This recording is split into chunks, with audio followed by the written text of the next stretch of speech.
Welcoming Amy.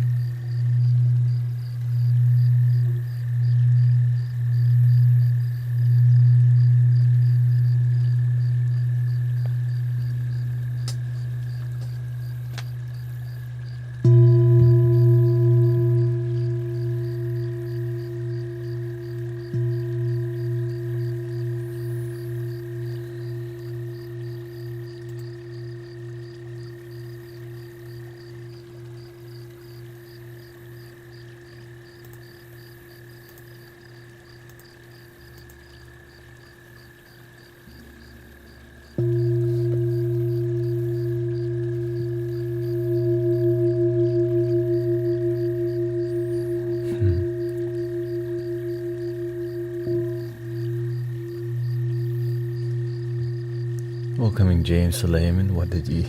I had an impossible Whopper and a salad and a green tea matcha.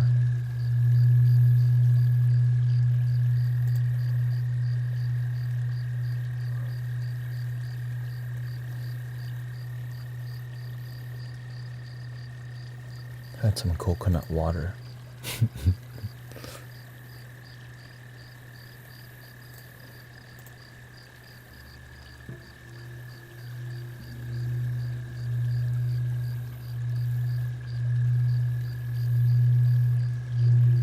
TikTok suspended me for a bit.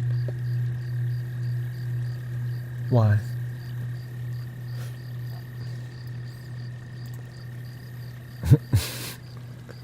TikTok suspended you. You getting wild or what? Pizza and tea? If I ate pizza, I might not be streaming too long.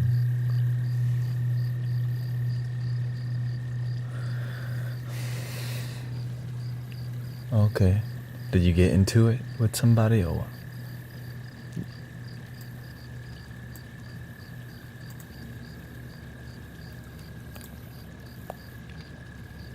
Kind of.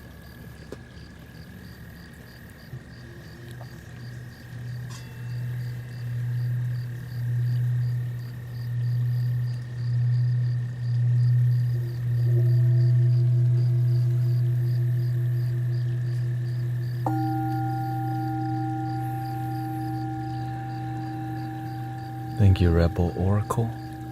Nadia, Real XL.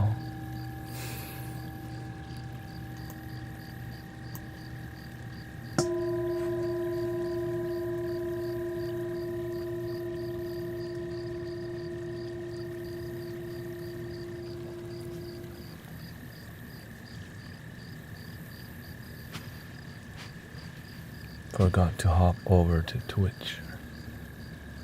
Oh, okay.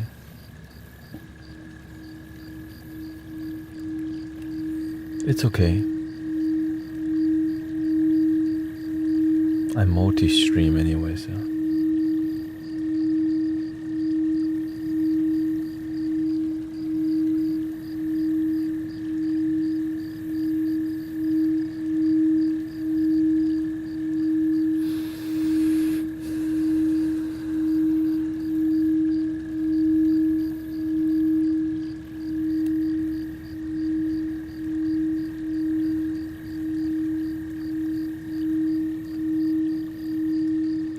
Jana Paludo. Oh yeah, my sign's missing.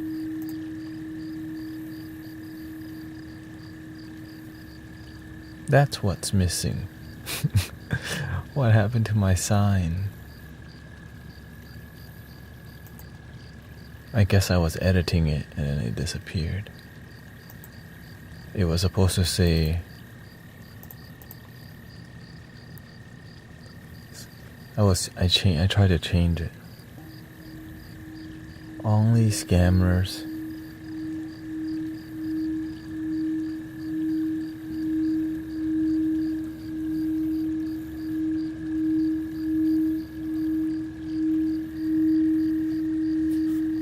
People will use me. People will use imposters pretending.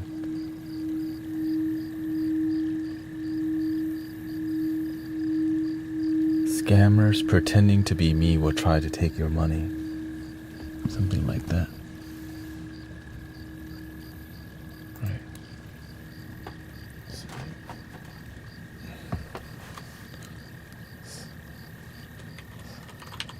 Scammers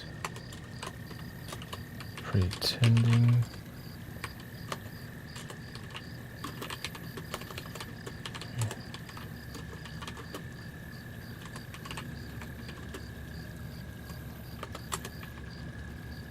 to ask for dollar.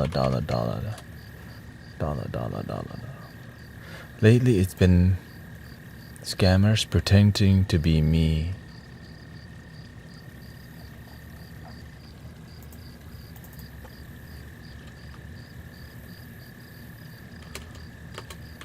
Will ask for your money.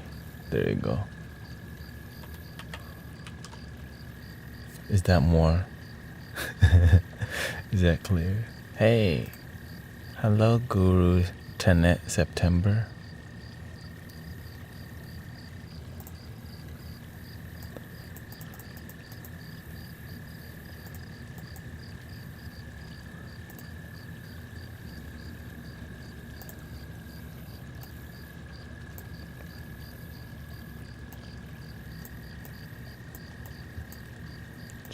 Should it be more subtle?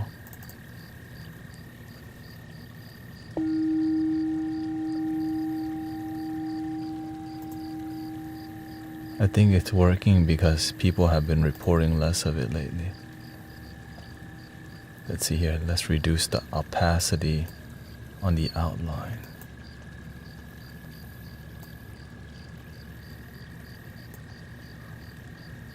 Make the font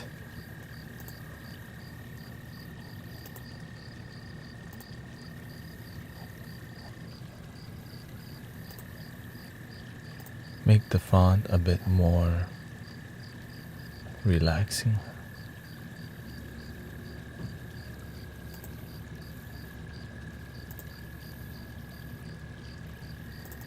Okay, it's not clear enough, so I've got to change it to black now.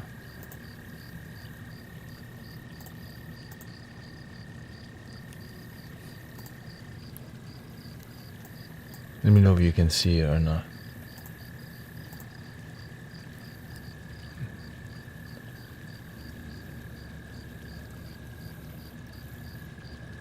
Less bold, it's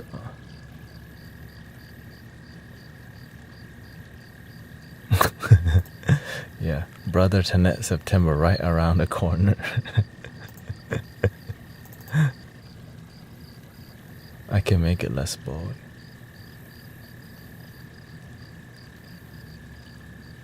Here, I can reduce the boldness outline.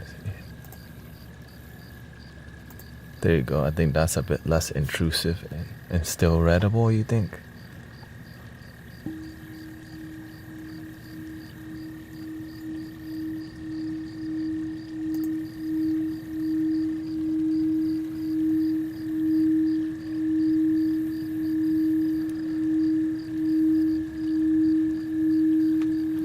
There's not much real estate on the screen too. Like maybe the right side.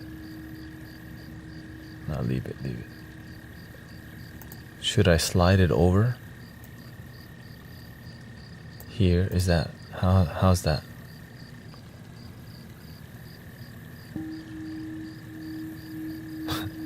Swiper, no swiping. Swiper, no swiping.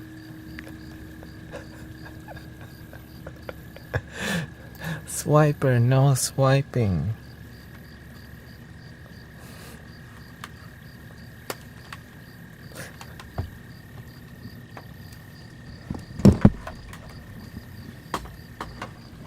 Vámonos, vámonos.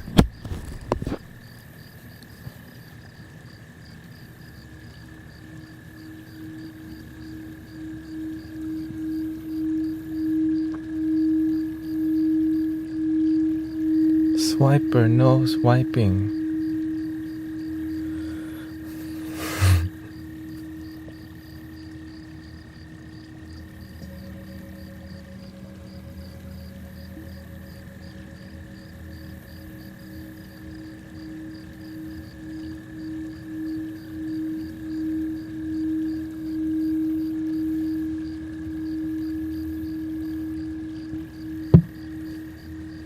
Maybe do a poll about what? Welcoming Moon Yoga, Chica D. James, Cherry Ang, Rakil, Rizzler, B2. How do we know this isn't pre-recorded? True. Maybe somebody can tell the future who will be here. Primo will type, let's show our love and support for Mr. Tanettaout. Patrick29 will post 3 crack out emojis. Moon Yoga will also type 4 emojis somehow.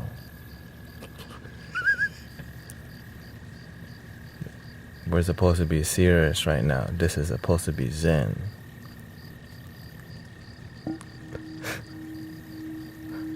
You're going to type, what am I going to do next?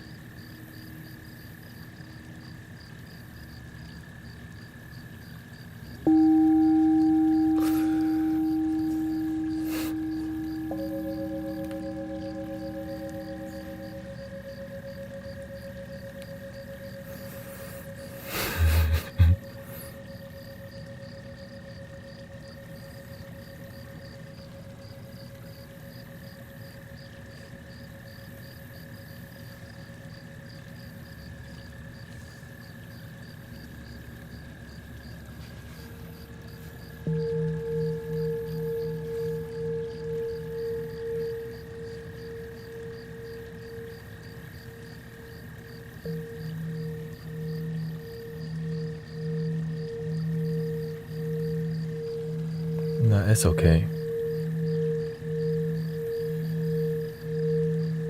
We don't have to do a poll for scammers.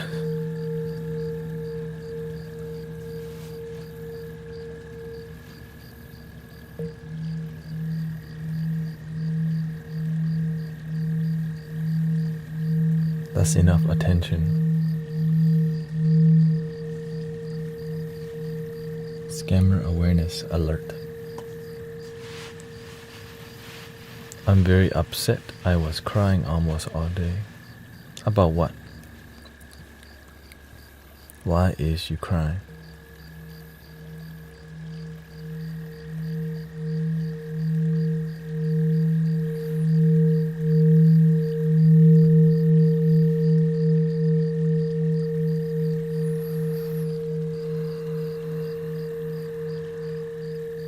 Stop. Breathe. Relax.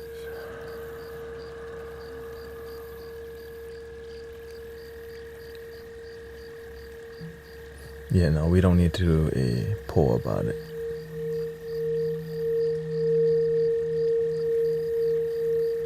Breathing in, be aware you're breathing in.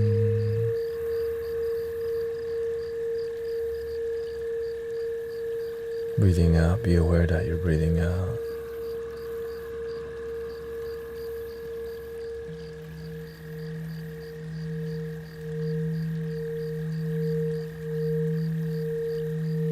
Just do the basics.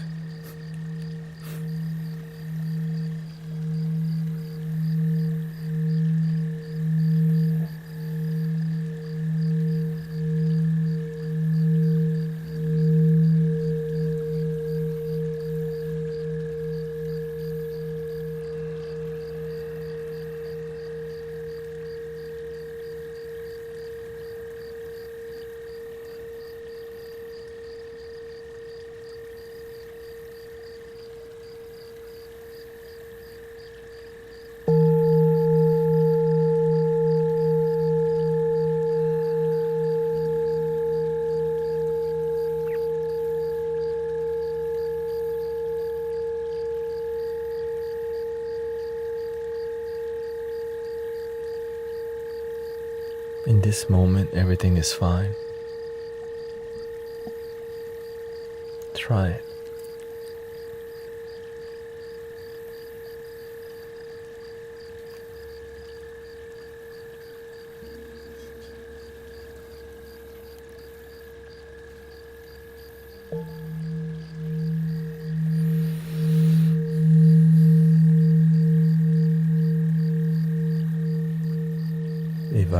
If you forget everything that we are learning in here, remember the basics. Stop, breathe, relax.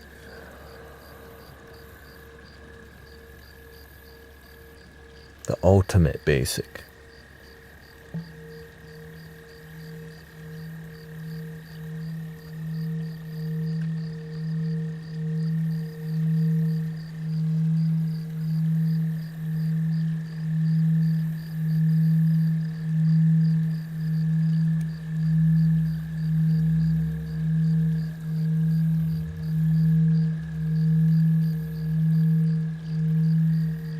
But many people don't have faith in their discipline, so we don't practice the ultimate basic or the basic, but we're trying to open our third eye.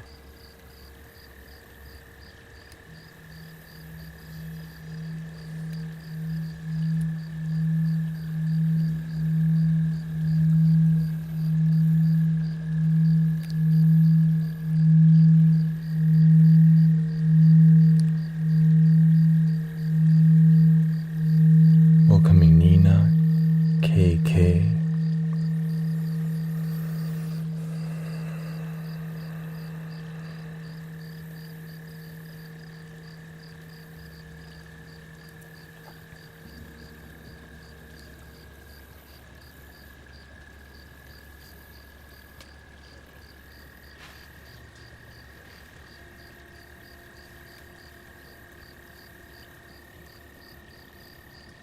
Relax your eyeballs, your vision. Just let your eyes relax.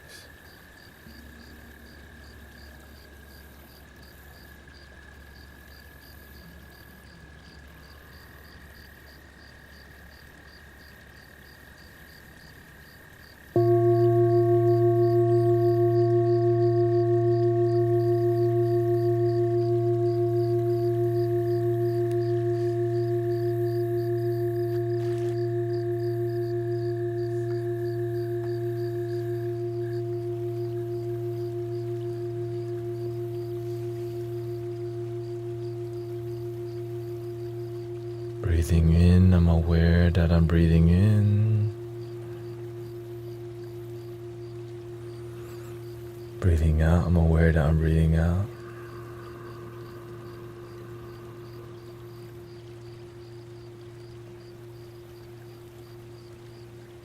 Welcoming Annie.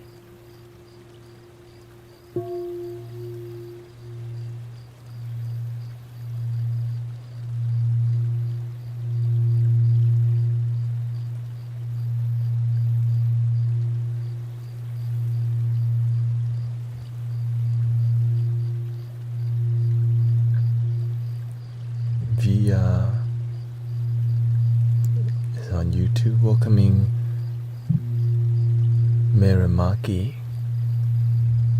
Casa Stars, Carrie.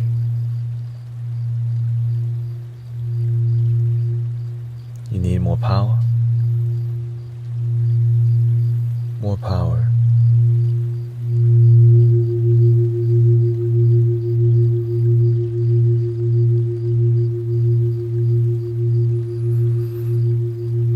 Thank you, Patrick, for the sub.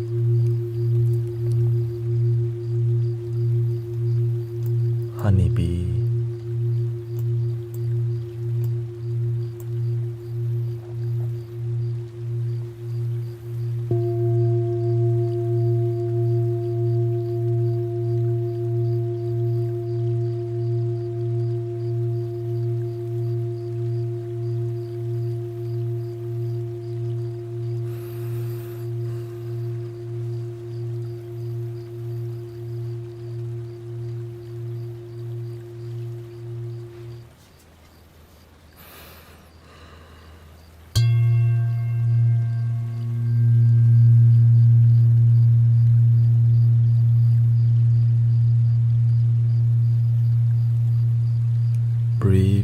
stomach.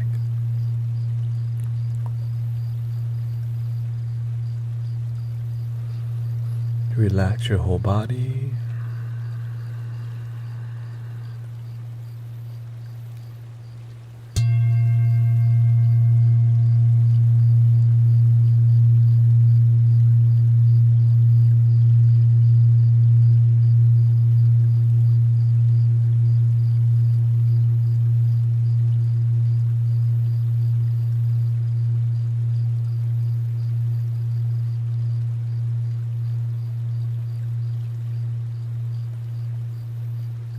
Follow your breath.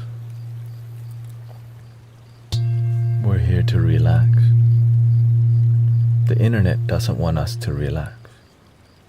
TikTok doesn't want us to just chill. They need you to watch more videos. YouTube needs you to watch more videos.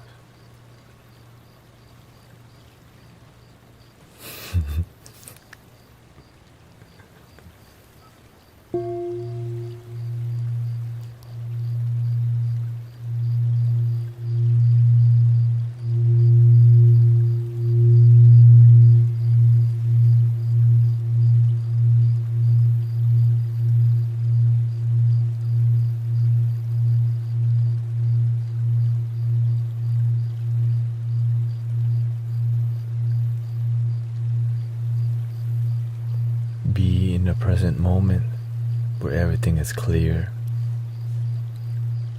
pure. Your energy becomes light because you're letting go of all your BS.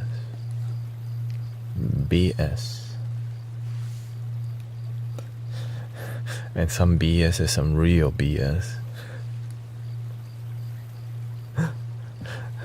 Worry tomorrow.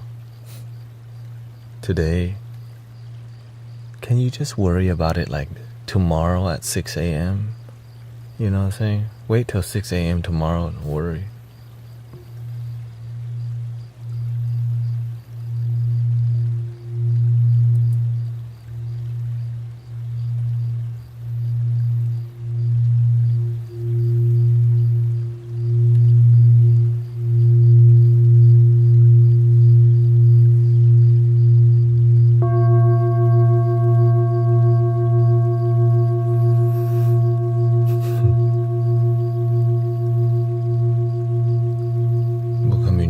So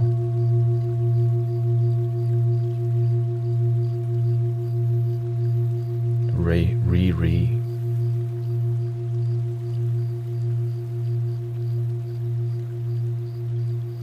When your energy is calm, you feel glowing sensation. When your energy is heavy, you feel heaviness. If you feel heaviness, you should breathe a little bit more intentionally, focusedly.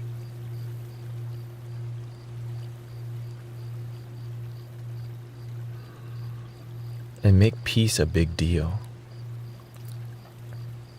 If you don't make peace a big deal, worry will become a big deal.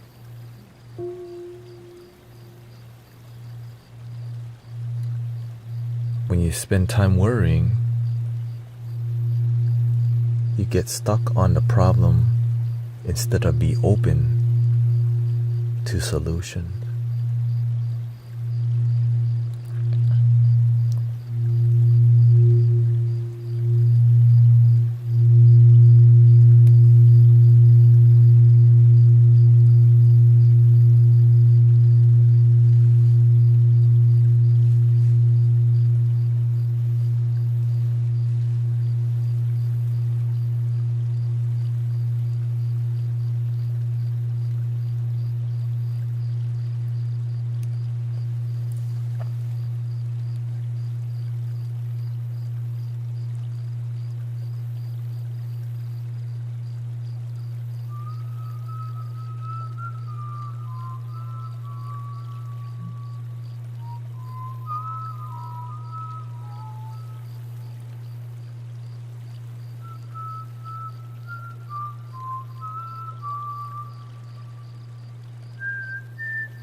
Welcome, Jay.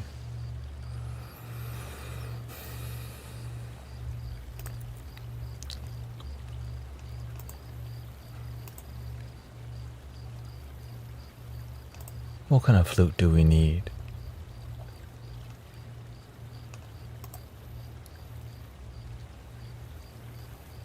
Today.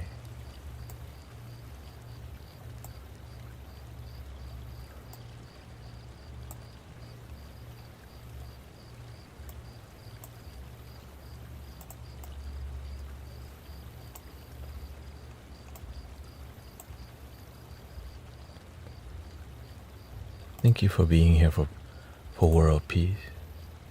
Do you practice Nichiren Buddhism? I do not. Welcoming Marjorie and Anne, Swift E, Honey V. Two people for Japanese flute and one for bass flute. Let's try a different singing bowl here.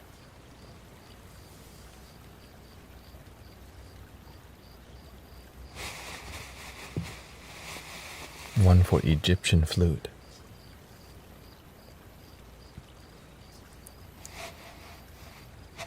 Can't go wrong with the Japanese flute. They're all beautiful.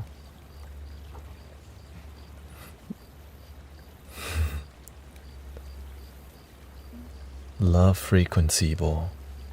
You want love? Love frequency?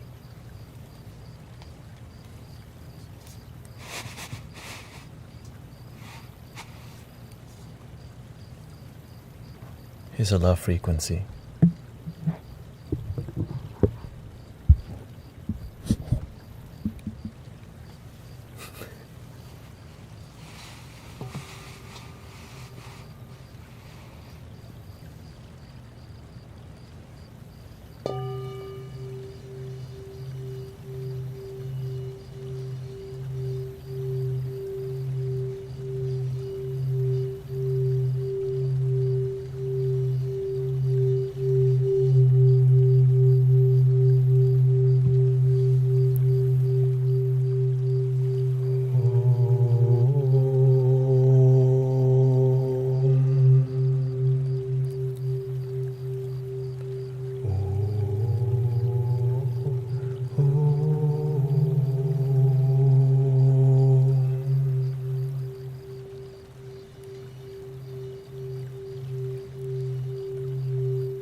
Our current poll says Japanese flute is leading 3, Native American 2, bass flutes 2, and 1 Egyptian flute in the polls.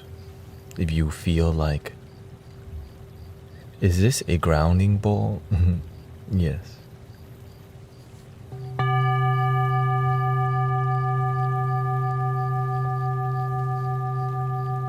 But also heart opening.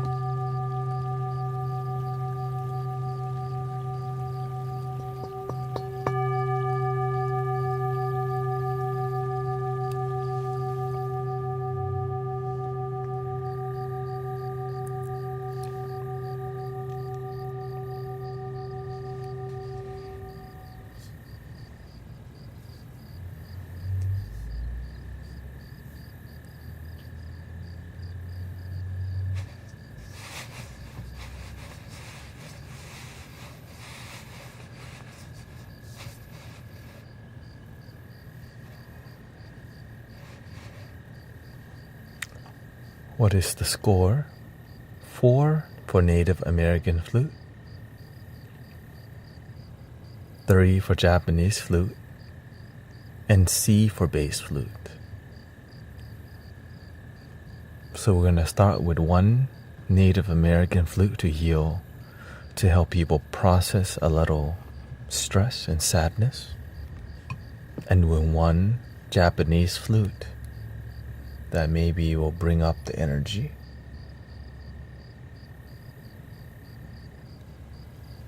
Okay, so we're going to end with a shakuhachi here.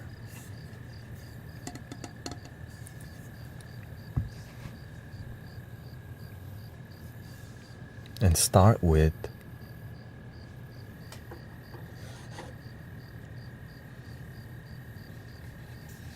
the bamboo bass flute. Both very long flutes. So let me set up the audio a little bit.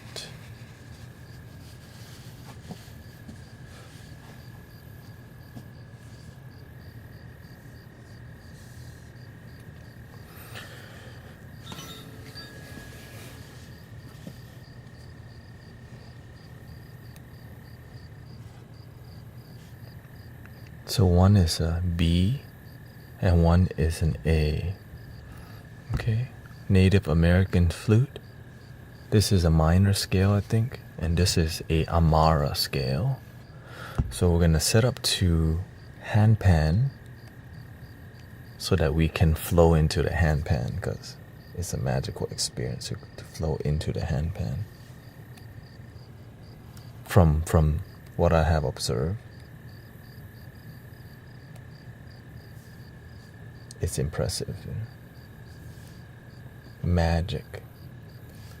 So B here, and D here. Okay, let's try it.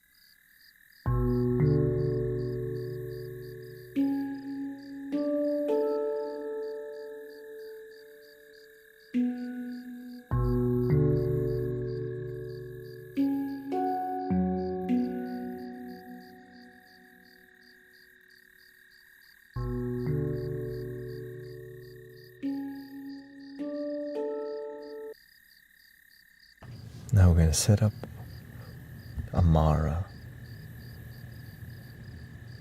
in the key of D. Let's do D. Uplifting. Oh, let's try E.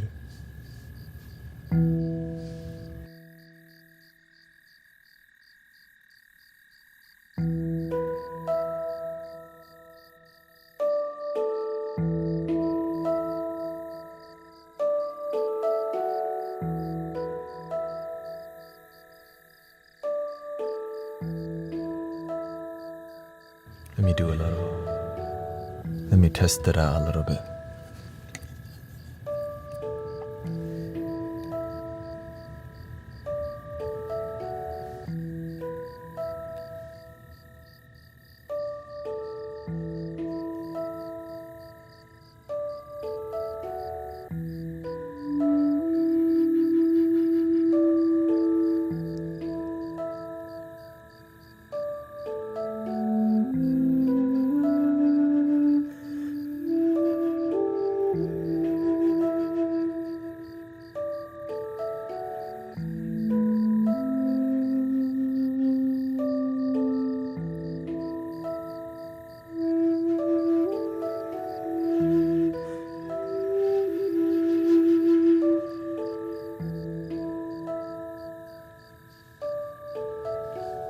A little too high. Just keep it at D is fine.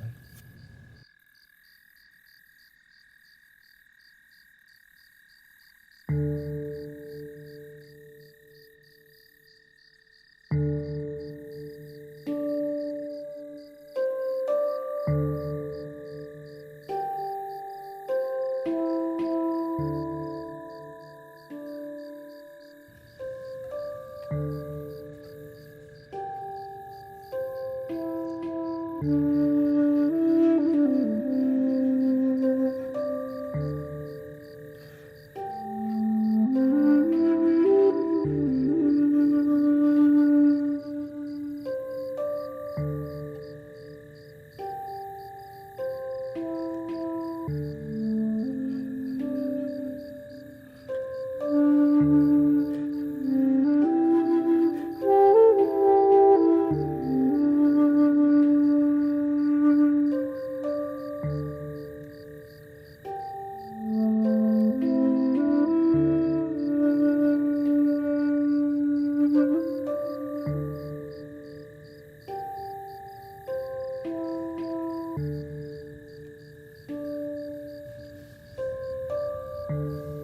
think it's still too fast.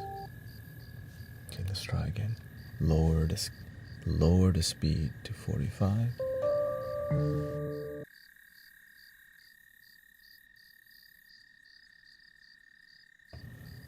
Yeah, I'm trying to have it like not be the same.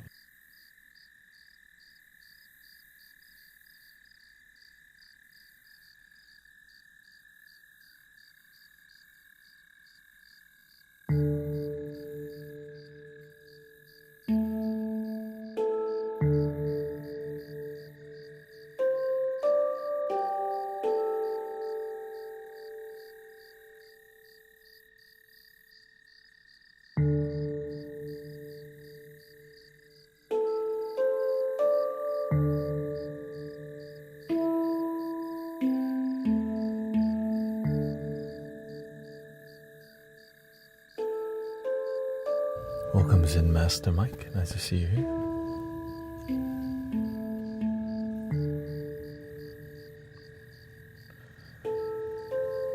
Because it's too mellow and it's all A minor.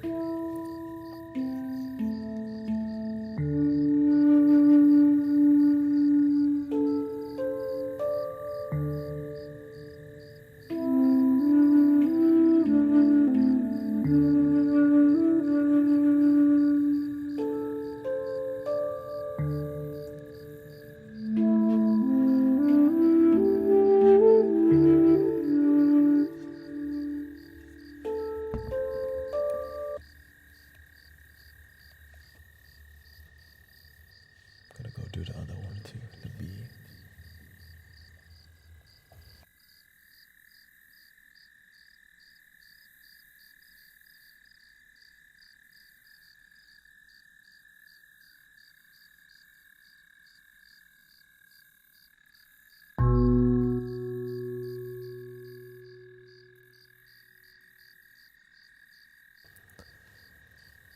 Who's that? Welcoming Theophilia. Thank you for hanging out and being with the peaceful, loving vibes of your loving brothers and sisters here. Thank you for the kindness.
Face your fears, heal your tears, and be the light, be the truth, be the truth, be your truth.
welcoming you to a peaceful stream. And we maintain this peace 85% of the time.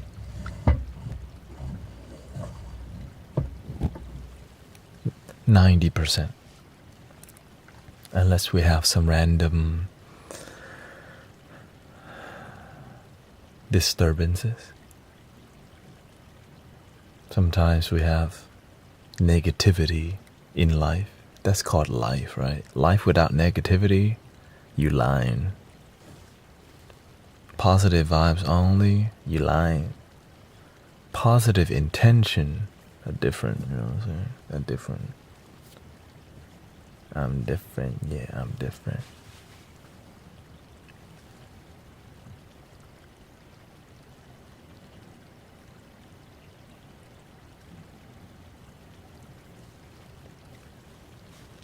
Pull up to the scene with my silly missing.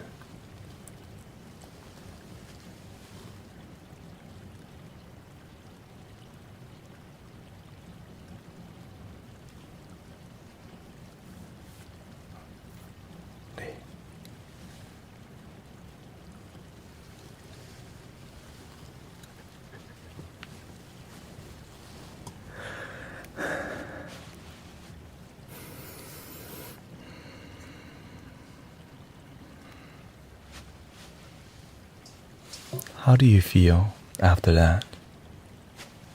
A lot of people forgot to breathe today. And so when we forget to breathe, we don't learn to put out the fires in our mind.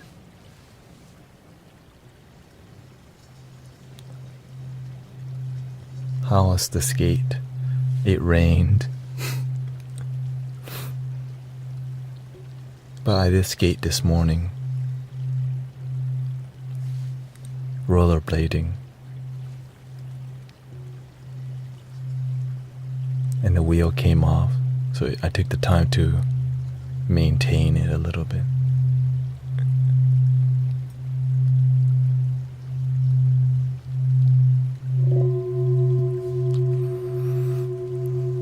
And so, yeah, that happened. But overall,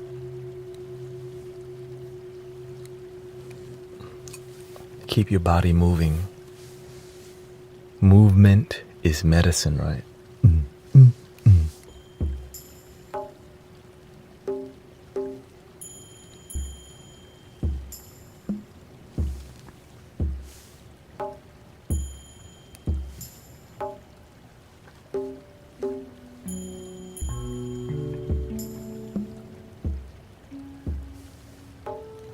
So we have to pay attention to our body. What are we eating healthy? Are we eating any vegetables or fruits at all? Or is it just carbs? That's up to you to decide how your body is, right? You don't have to be perfect. Just do your best to find your balance. You know, everybody has a different thing that makes them work. It doesn't have to be perfect. Just do the best that you can to lead your life into a practice of joy and relaxation. When your body is acidic, your body becomes more hot. And when you're more hot, heat leads to more stress, right? So you need cooler items, water, vegetables, the thing people don't want to eat. Golly. Right.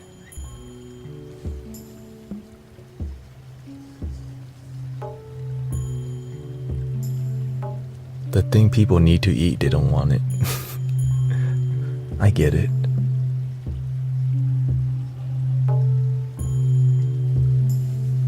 I taught 2 clients how to meditate today. Beautiful. That's what we do in here. But instead of teaching you to meditate, okay, we do sometimes, the music naturally gets you to chill. Some people play games and listen to the stream, on Twitch especially. We already know, bro. Link in the bio is the only way.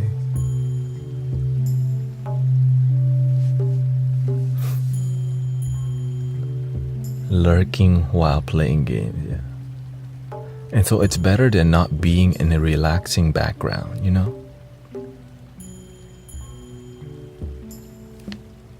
It's better than just playing Call of Duty all day and then feeling like doo-doo because you're doing a lot of doing.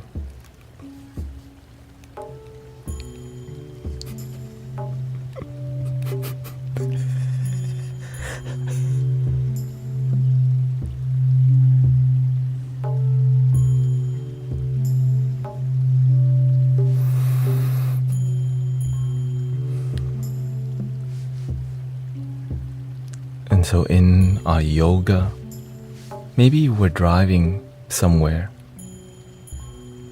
From time to time, do some Bob Marley. From time to time, do something that fills your cup. Sometimes I listen to Tupac because to me, I'm doing so much Zen meditation stuff.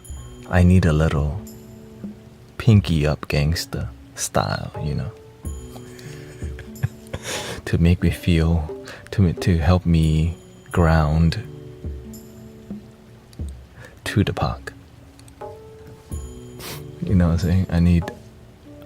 Give me some mainstream stuff.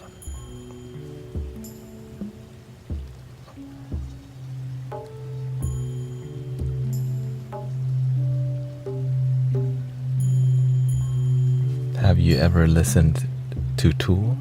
I have tried listening to Tool. It's not bad. I listen to a lot of heavy metal and metal for about 3-4 years. But I mainly listen to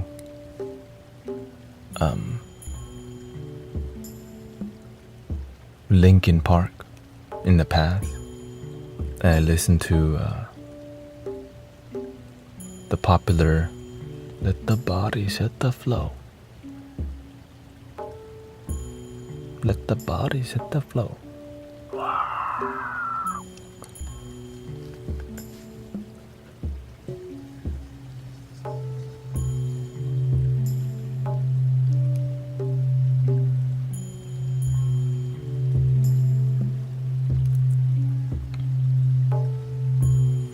Is there a reason since my awakening I like music without words or lyrics?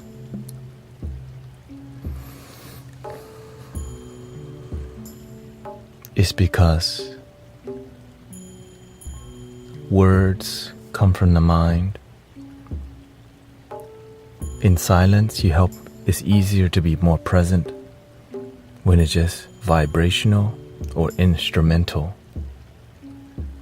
Which is why mantra music is so repetitive. It's not about repeating the mantra, it's about emptying your mind, right?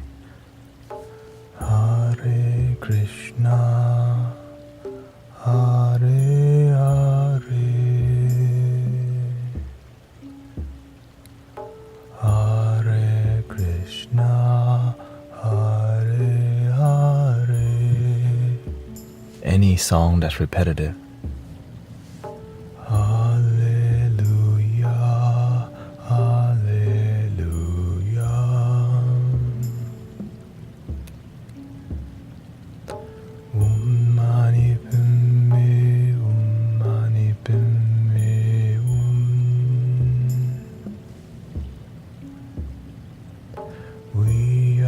Guardians of planet Earth, protectors of the waterland, and the mantra music works for people who are more yin in nature, people who have a lot of fire energy need more information because they have more information to ground, right? So that's why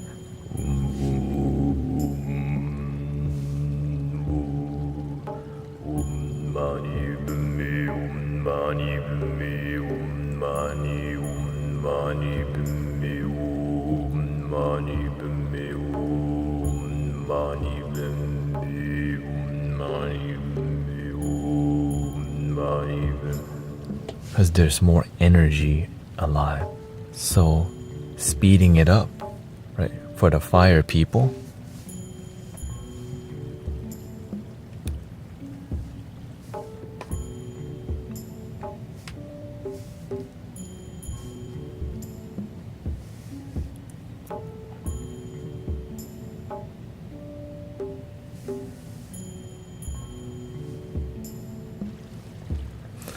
is awakening a lifestyle or a mindset.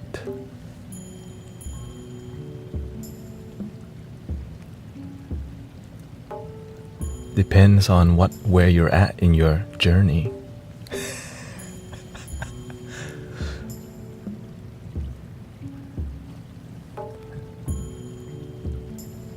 Depends where you're at in your journey.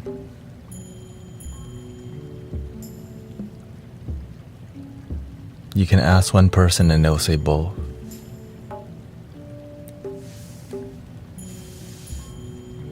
And you can ask, there is no awakening. You've always been awake. You just needed to realize you've been awake the whole time.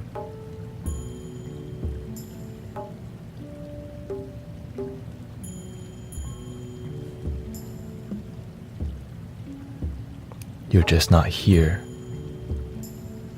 with the lighthouse. You are looking outside for the light, not realizing you are the lighthouse.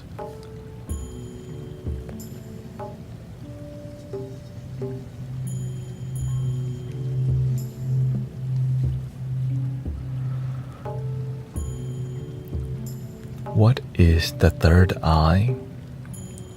It's intuition from the universe. Your ego does not have third eye. I do not have a third eye. God does. The Buddha does. The Christ consciousness does. We have nothing.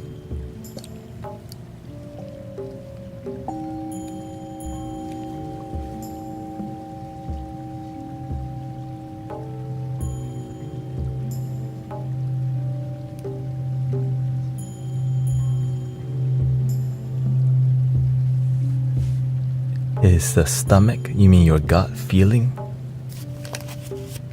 Your gut feeling, right?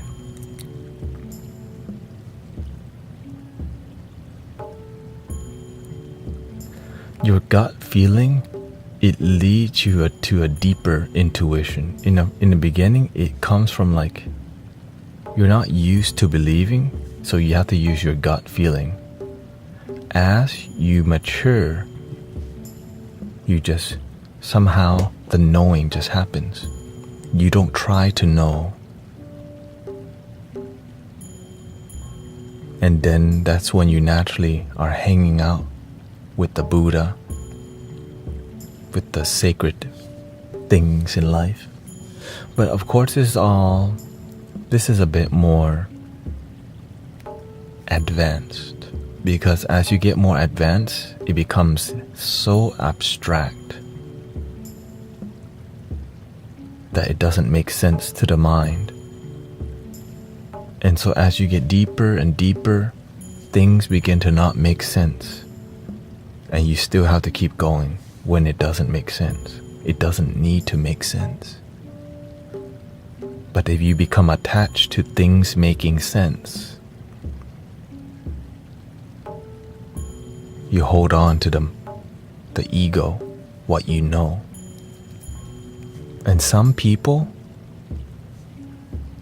can manipulate you with that too, to get your money. Because they're practicing something that is not pure. Right, not pure.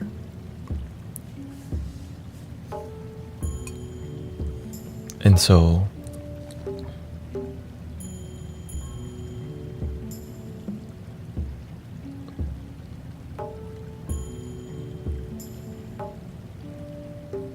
everybody's doing the best that they can.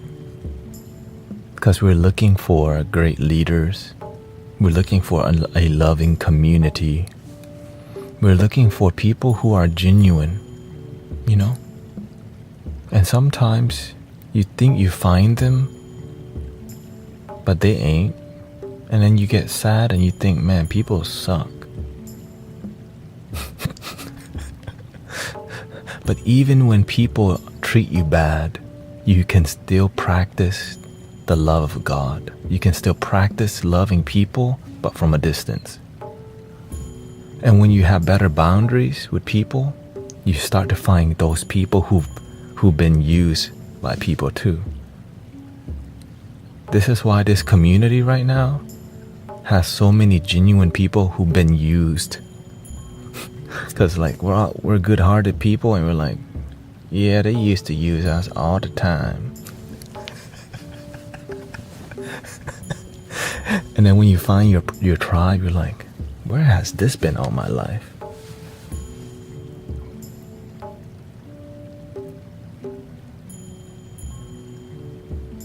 And it does appear community, it doesn't need anything from you. It's hard to find. If you don't have a good heart, you won't be here right now. If you have impurity, your ego will be too big to be here. Because for me to be here with you, my ego had to be destroyed into a tiny, like as small as it could be, and be humbled by the Master, by life, by misery. Thank you, Ilian, for your Twitch Prime sub on Twitch. And so many of us have been humbled by life, whether it's through abuse of different types, hardships, abandonment issue. We have been pushed out of our communities, or sometimes we are a deep disappointment to our families, and we still have faith somehow. And some of us are very traditional, but decided there has to be more than this. And so we can secretly hang out in here. No one has to know. Even though my husband thinks I'm weird for watching that bald guy on TikTok for whatever reason.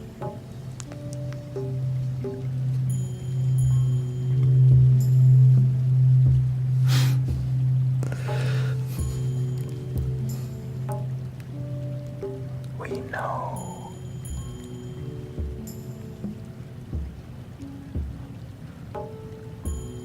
Zolaus says, I think I need to get better at that boundaries. But why do we attract people who use us? Sister, when you have a good heart, you shining. When you're shining, you attract the darkness.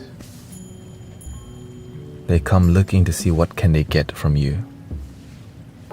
What kind of energy can they dump onto you? Are you useful? Some people, they don't come to take your money. They come to get your time. They come to get you to do substance with them. They come to get you to be sad with them, but they don't change. They don't want to change. They just want somebody to be miserable with. This is why I call misery needs company. And good-hearted people will sit in misery with people and never tell them to love your damn self already. Because we don't want to hurt their feelings, so we go ahead and lower our vibration instead of stand up for the truth, because it's inconvenient to be honest. So you have to learn the skills to be honest with people at the right time, which if you don't learn to make mistakes, you're not gonna learn. My timing was very bad for like 5 years, but I didn't give up. Shout out to Slars, 5 weeks of sober. Right. My timing at like saying things were so bad for the first 5 to 6 years. Okay, who knows? It might be, but after about 5 to 6 years of having terrible timing, it made me think a lot before I said something, but I knew I still needed to deliver. There's just a time and place for some words, and there's some times where you should not do it. Like when you're having a relaxing family dinner and you bring up issues. I did that a lot.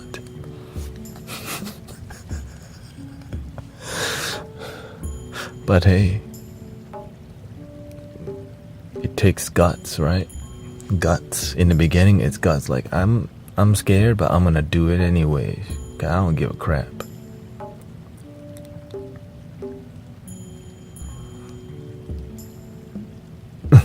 What kind of practice do you follow?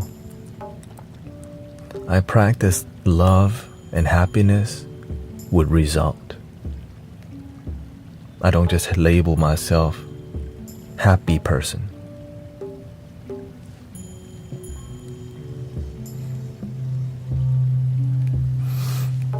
You can label yourself whatever, but behind that label, is you even happy?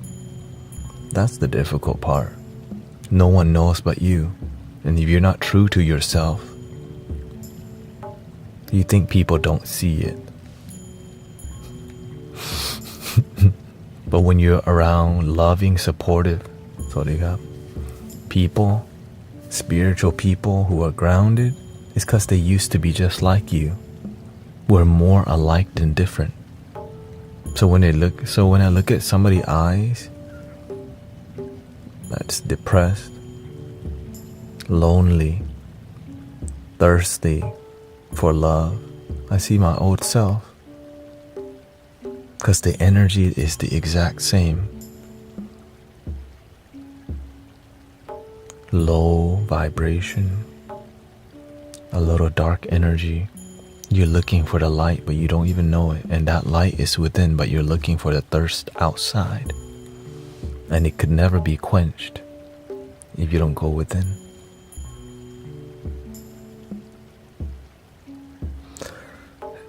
I have too brought up issues because I would get angry enough to let it out.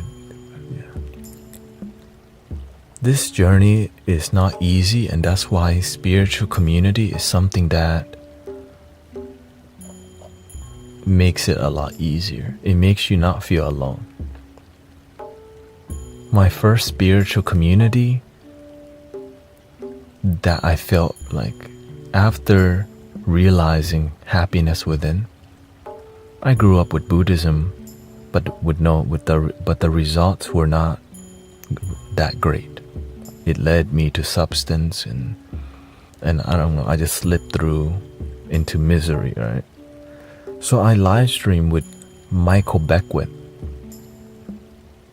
a spiritual non-denominational community, for a year. Community helps you to hold accountability for your sobriety, for you staying on track. Right, so this community is here to keep, we're not here to babysit you, we're here to hold each other accountable. Is you loving your damn self? Are you lonely? Do you remember to be calm? Do you remember to be grateful? Because it's on you, but we're here to remind each other you are responsible. You can blame all you want, but your life ain't gonna change if you don't change. Immature people don't want to hear that. They still want to blame.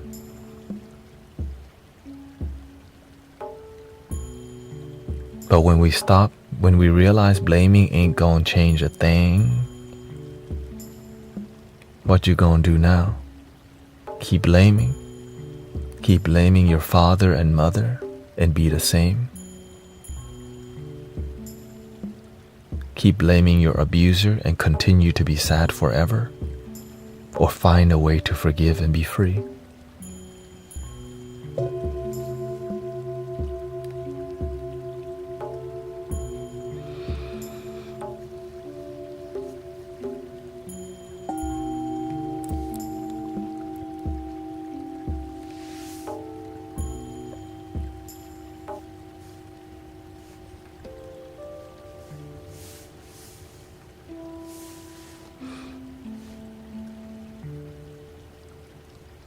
If you don't keep up with your discipline, you're gonna fall back to your old ways. It's like hanging out with friends who do substance expecting to be sober.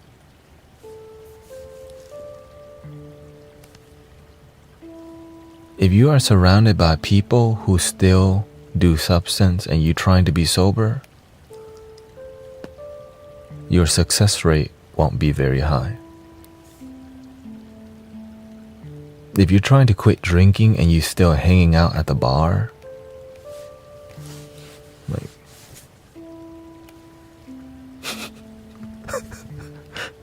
right? If you're trying to improve your life, but you're still hanging out late at night out on the streets, going to after hours club and doing silly things, how is your life gonna change if you still hang out with people who ain't trying to change their life for the better?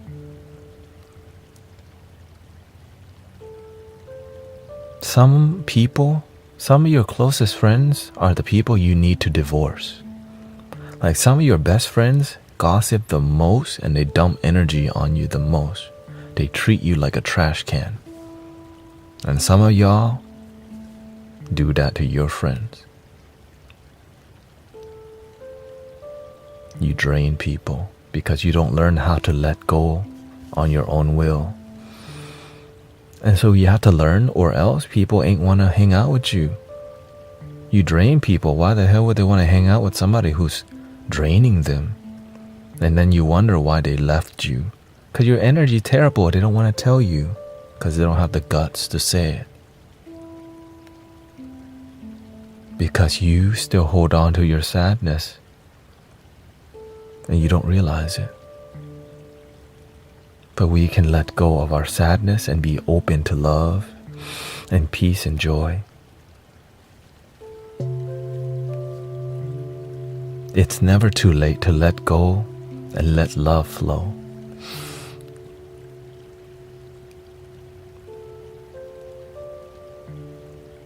And this is why people use like cheesy lines for positivity, because the ego will judge the cheesiness, but the heart will embrace the love that the ego labels as that's so cheesy.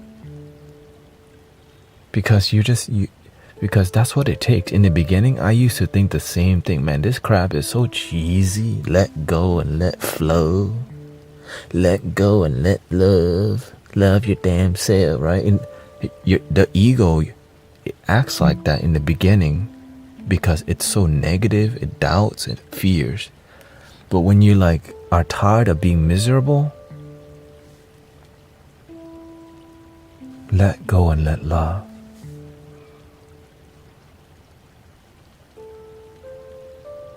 I let myself feel love today, and I let go of the sadness, fear, negativity.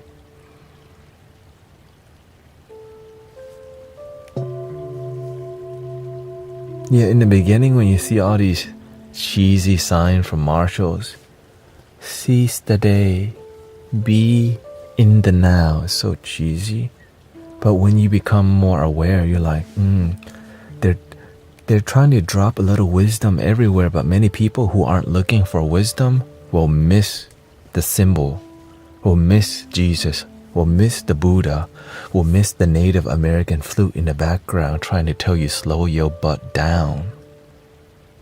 Right? Bob Marley is trying to sing to you to relax and enjoy life, but you still out here following the thing that don't even make you happy. Could you be loved and be loved? Dun, dun, dun, dun, dun. And you in your head missing your ex-girlfriend. Right? Imagine all these positive things are around, but if our radar is not on positive intention, we gonna miss the Bob Marley at the gas station. We're gonna miss the Buddha statue randomly at the corner right there. Oh, you're gonna miss Jesus hanging out on the side right there. You're gonna miss, right, all the loving things in life, like the animals, the squirrel staring at you. You just walk by, you don't even see the dang squirrel looking at you. The squirrel's telling you, are you even paying attention? You walk outside, the leaves are ruffling. You in your head on TikTok, you don't even hear or feel the breeze. Dang squirrel's like, slow down.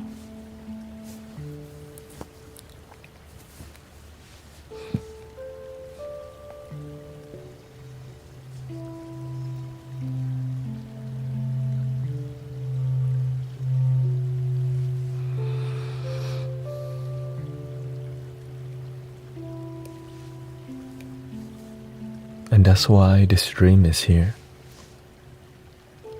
For you to slow down from the internet, the pacing.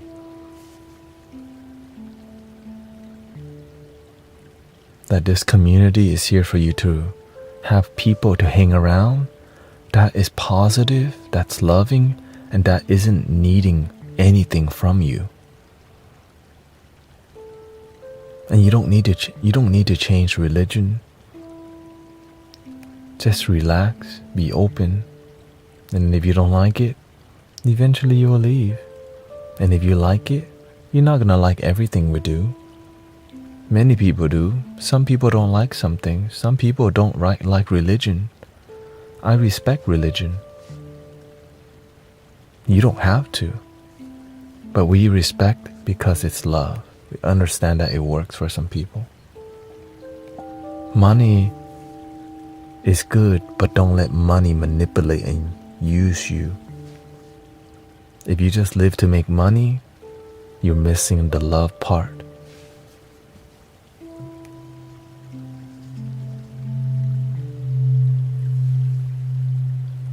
Is Buddhism a religion though? It depends on the person. Is Jesus a religion? Depends on who you ask. Did the Buddha start Buddhism? No, some king in the 5th century turned the Buddha's teaching into an establishment. Did Jesus started Christianity?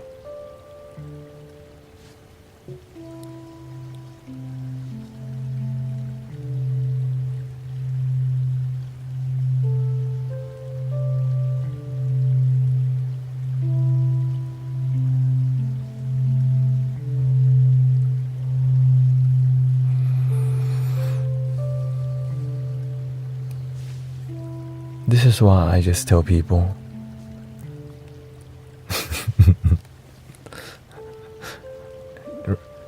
say bye-bye to Guru Tanet.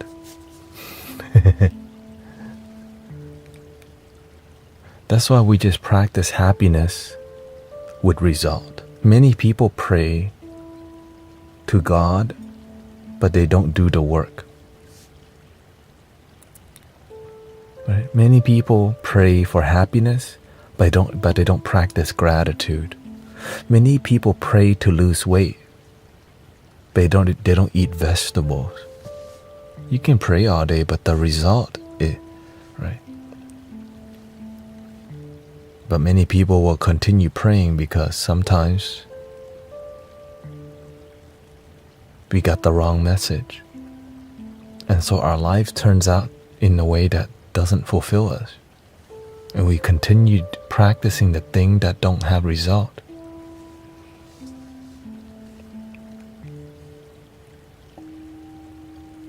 That's why all I care about, are you genuinely happy with your life? Are you fulfilled with your life?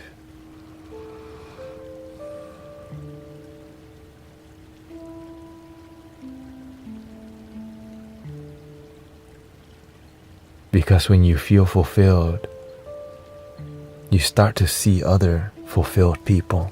When you're depressed, guess who you see? Because you're seeing from depression. So you start to look at all the negativity of the world, all the sad things. But when you're peaceful, you start seeing the trees and the squirrels. Oh, look, a rainbow. Ooh, that's a cheap flute right there. I could play for the stream. Oh, that's somebody complaining. It's okay. Oh, somebody cut me off. I got off. That's okay. People cut me off. Everybody gets cut off. Get cut off from time to time. It's not a big deal. But the people who are in negative mindset will turn that whole one thing and let it beat them down for months. Yeah, sometimes you carry negative things. And if we don't face the negativity that we feel and choose to willfully let it go, so no money for this, just free 99. Buy one get one free, link in the bio.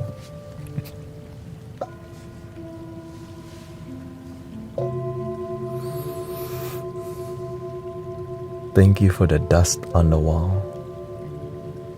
Everything must go.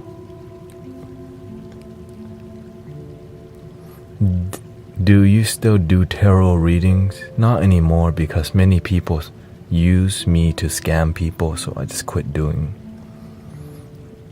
that work because it's not good for the community. Yeah. Everything must go. Let it all go. And just be. It's free.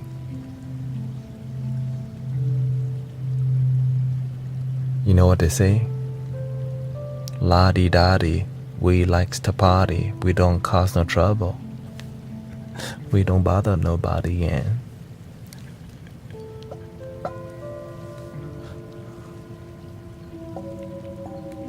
Dang, what the hip-hop's trying to come out today. Just the men that's on the mic. What God do you believe in? The God of love? Which God do you believe in? To me, it's love. But it's not what I think is love.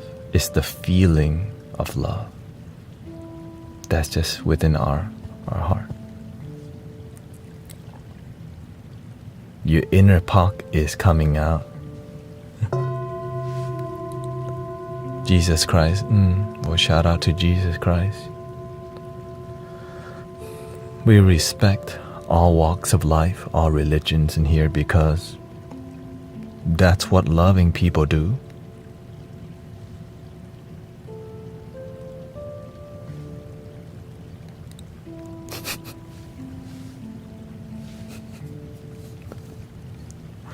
Right? I mean, not a religion, though a relationship.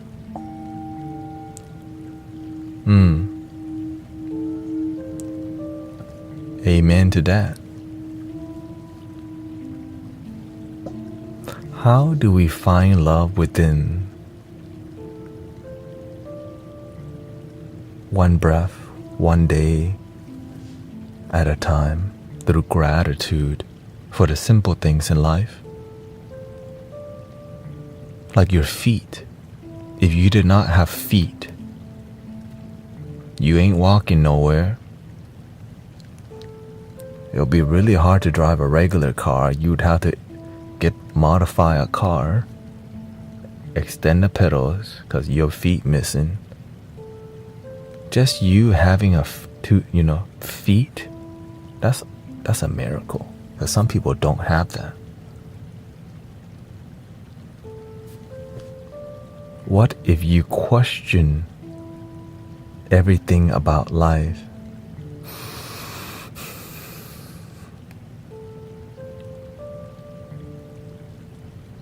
Why are you questioning? What is your intention for questioning? It's a great question.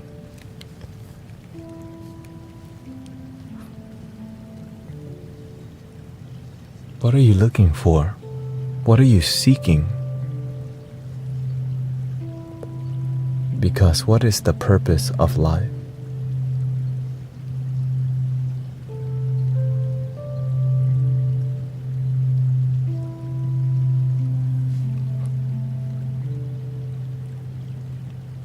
You have to be clear. Are you looking for your purpose?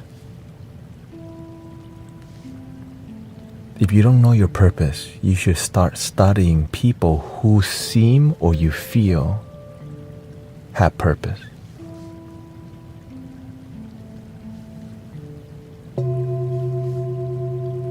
That's what I did. It makes sense to follow and study people who you feel knows their purpose, who practices something like, that's dope. I'm trying to do that with my life somehow. Not the same thing. Like, damn, Bob Marley, when he's on stage, he just does his own thing. He just stands there and dance. And then when he starts singing, the whole band just follow his lead. Damn. Right? Bob Marley would just stand on stage and just do this the whole time.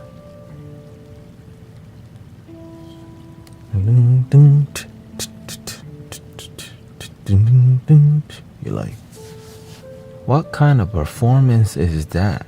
But everybody is just looking at him do his thing. Lively up yourself. And the whole crowd starts copying him because they're trying to vibe with Rastafari, I and I. Right? And so everybody is just doing this meditative experience of just dancing with the reggae. And I was like, bro. Nowadays, the show is like smoke, mirror, lights, and sound. Back then, Bob Marley just got on stage and just authentically performed without needing all the sass. Right? Nowadays, you gotta pop out the stage and innovate. I get it, but you can lose authenticity when you're doing too much.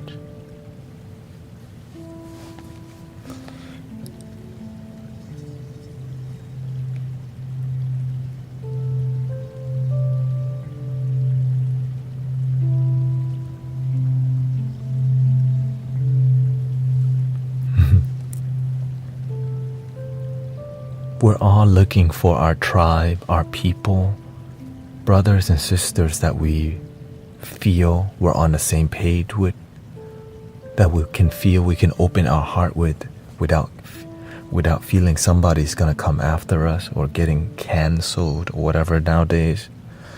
Right? We want to find where we can safely have opinions and not get judged for it and not get pushed out of community. Because because growing up in Buddhism, when I became more spiritual, everyone knew, okay, he's going off his own path, man. He's taking the scenic route now.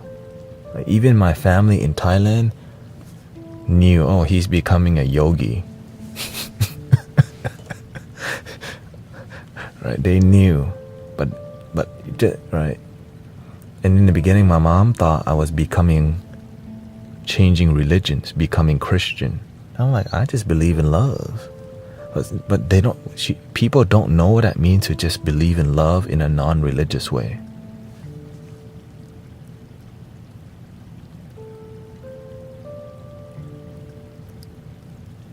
Like, can we just believe in love? Yes.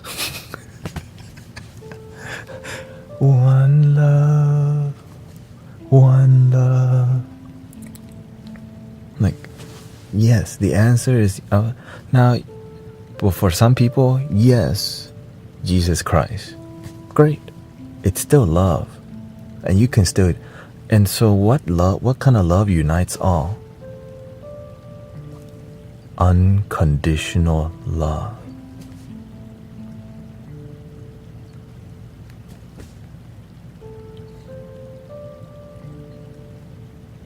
Unconditional love that doesn't need you to be what people want you to be. The love that doesn't need to force you into a box, to come to my side.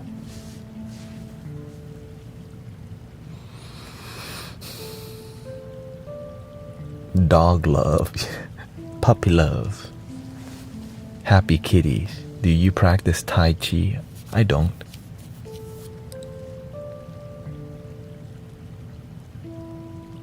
Welcoming Miles.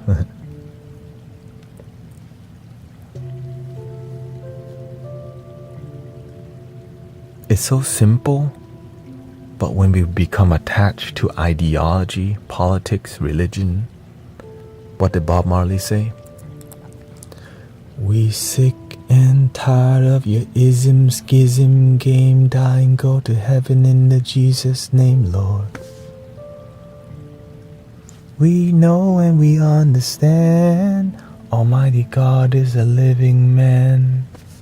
You can fool some people sometimes, but you can't fool all the people all the time. Almighty God is a living man. Now you have to explain when he says man, he means all human beings. Because the politics has gotten so bad that we have to explain all this crap. Because people are so damn sensitive and so attached to ideology and politics that we're so separated. Why? Because we forgot to practice being in the moment.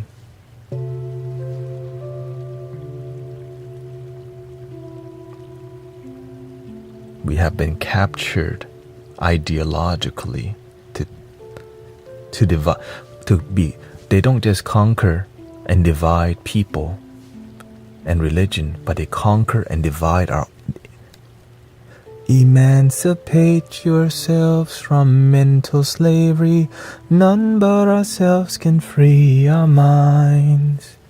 Have no fear for atomic energy, 'cause none of them can stop the time. How long shall they kill our prophets while we stand aside and look? Some say it's just a part of it. We've got to fulfill the book.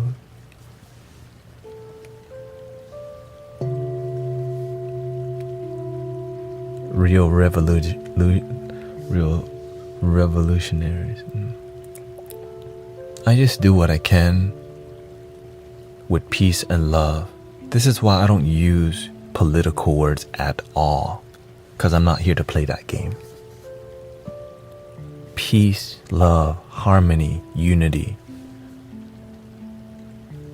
happiness, humanity, freedom, now. I make sure I don't learn political words because they make you more politically minded, and then you fall into the trap of politics already when you start using these vocabularies.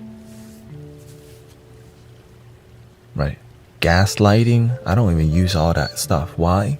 Because it trains you to be part of that mentality. It's like people who believe voodoo works and black magic, their whole community believe it works. And so it does. Even though it's just an illusion in the mind, it's real because everyone believes in it. But when you don't practice that, when you don't listen to it, when you don't talk about it, it's not in your consciousness. So that's why they're always, the people trying to control your your mind will try to invent new words to capture you here. Emancipate yourselves from mental slavery. None but ourselves can free our mind. That's why Bob Marley kept the word simple. One love. Let's get together and feel alright. I wanna love ya. Like the songs that are very popular are so simple. Yes, I'm sure he used some technical word, but mostly it's about the vibe. Ja, Rastafari. And so this is why we don't even talk about politics in here. I don't even use political words. We use more words that unite, that create unity, that helps people feel love together. Because when you don't even play the game, you don't enter that system, that mentality.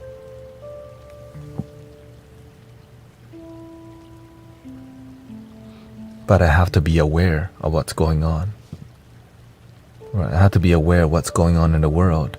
But I respond with practicing love with result. Right? We practice peace with result. Many people will protest for peace, but they don't feel peace while protesting. How the hell are you going to create peace if you're protesting with negative energy?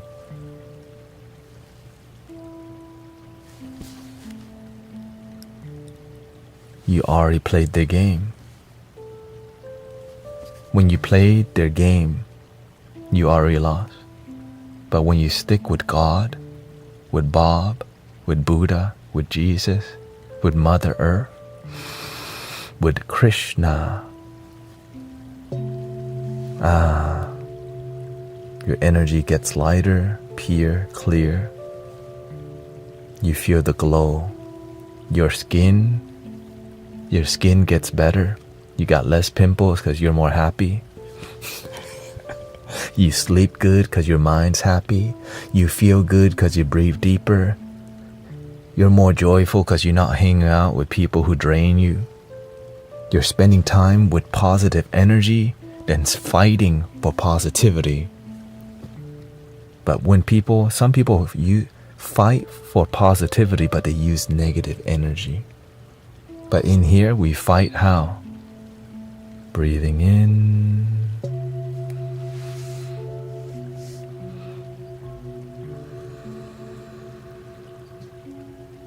This is our fight.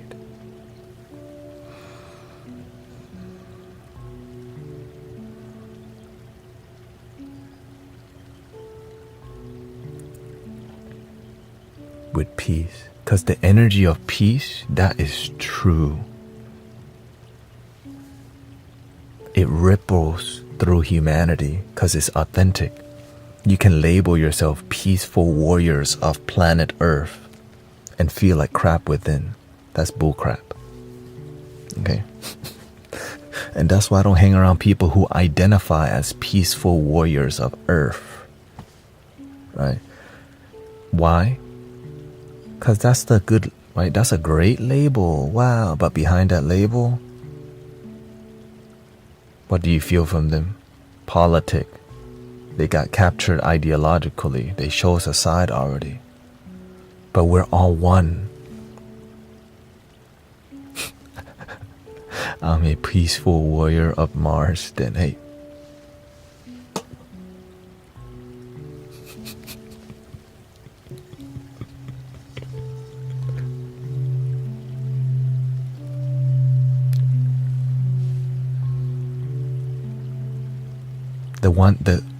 What the mainstream is trying to do that's a negative,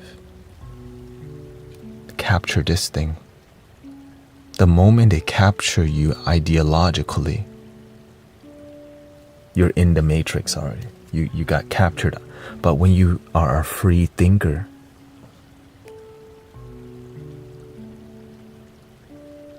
you begin to see from different shoes, different position. They don't want no free thinkers. They want to piss you off so you can pick a side and fight each other. This is an old game. This is an old tactic.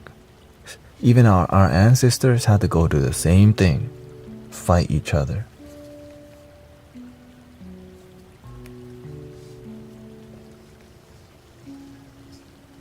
This is the awakening starter kit. Whenever I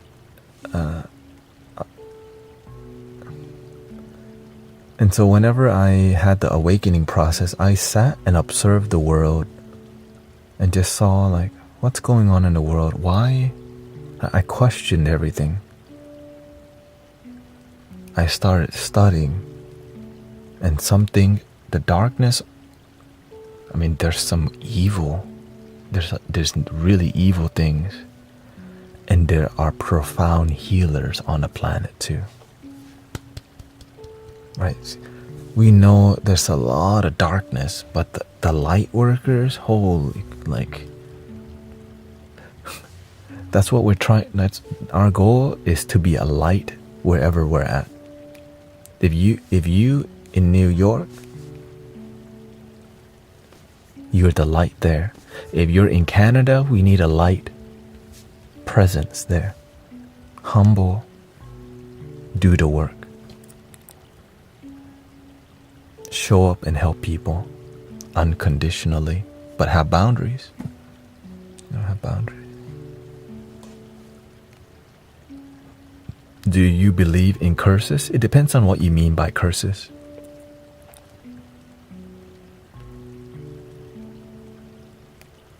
Sometimes we have this thing called a generational curse or baggage. The uncle do something wrong to the son or daughter. The son and daughter grow up to be auntie and uncle. They do the wrong thing to the next generation, and the wrong thing to the next generation. When does somebody stand up and say that is wrong? We need to stop this cycle.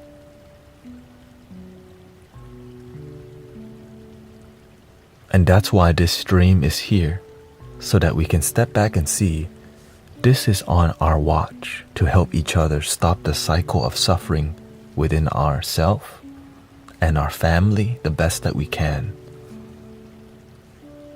Right? But we have to start within first. And when you become a lighthouse, you're able to help the darkness in your own family. But if your light is not bright enough, when you're dealing with a generational baggage, you don't know how long the negativity has been going through your family. From how many father, mother, son, father, mother, daughter. You don't know how long the negativity has been transferred. And so the longer it goes, the heavier, right? The darker it is. But when you create a bright light, the positivity is immense. But here's the catch. We actually live in a loving universe that's always trying to guide us to do the right thing, but it's not here to do the work for us. We're here to do the work for God, for love, right? Because that's part of the system we live in. We can pray all day, but are we willing to do the work? Or do we just keep praying for our life to change, but we don't change? You ain't gonna change if you don't take action. If you need more money, praying alone ain't gonna be enough. You're gonna need to find a job. Right? Do you believe in Jesus? Yes, I do. I see Jesus as a great teacher, but it can be very controversial because so many people's hands are involved in telling that story. And there's a lot of divide, conquer, manipulation when you got too many hands involved. You don't know who's writing what sometimes. And so there's so many, like when you read the Bible, one verse, 5 people can see different things at different levels. The more mature you are, the more humble the way you see is. So everyone's at a different level of discernment because everyone's at a different level of maturity. But imagine if you just keep going and stay humble, you activate the Christ consciousness within yourself. You're just here to be a servant. Jesus lived with you. Buddha hang out with you. Bob Marley hang out with you.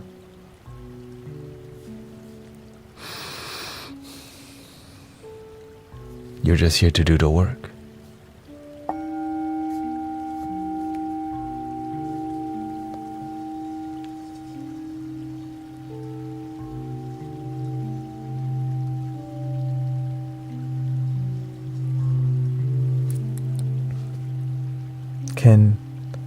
We can accept how others perceive religion. Would you agree? Absolutely. Many people see Jesus Christ as my Lord and Savior. God bless you. That's what makes you happy, because that's your practice. But I see Jesus as a master teacher who did amazing work, but everyone is the son and daughter of God. That's right. That's it. I see things from a more spiritual view because it's what works for me. Okay? Everybody's dope, basically. But now saying that, I'm aware I piss a lot of religious people off. But guess what? That's not my problem because that's how I practice my happiness. And that happiness helps me to respect Jesus and Buddha and Krishna and Ganesha and Lakshmi and Shiva and Rama and Bodhidharma and Kuan Yin and Manjushri and the medicine Buddha, right? And Siddhigarbha. All these, they all represent an expression of the universe that teaches you something. When we bow to the cross or the statue, we're not bowing to an idol. They represent a quality that's within. When I see Jesus, I see amazing healing. I see deep divine love. I feel grace. Even when it's difficult, Jesus' love pierced through all the sadness. It's like in the deepest pit of hell, Jesus is there. Buddha is there. When you feel like you're digging deep in, when you feel stuck in a hole, which I have myself, okay? When you dig yourself in a hole and you lose all hope. I didn't believe in God, but you know who that person was? My great-grandmother's spirit. I didn't believe in Buddha or God or Jesus at all, but I had faith in the spirit of my great-grandmother as God. I just prayed to her, Grandma, sorry I have to be like this, addicted to some exos.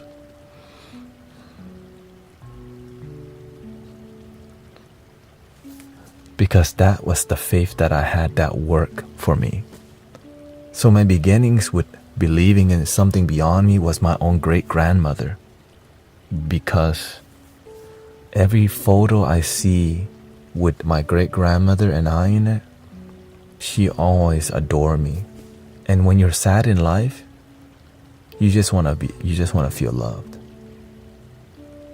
When you're really miserable and you remember being adored as a baby, that's what got me to this point. And so my beginnings weren't religious or spiritual at all. I was just desperate. I was just all I had was the faith for my great grandmother's spirit, and that was enough. That right. I just had a little faith, the size of a mustard seed. And here I am later teaching people to love themselves for free.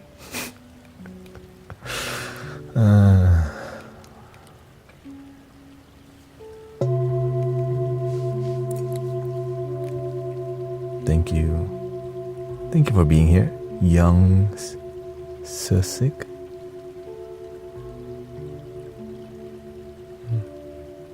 If you could have breakfast with anyone in history,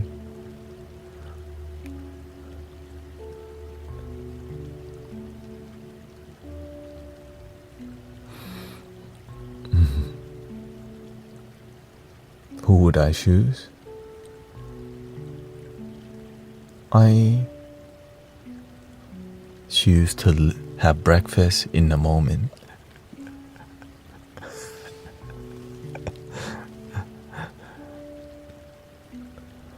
Because you know why? The Buddha and Jesus is always having breakfast with you every day. Krishna is having breakfast with you every day already.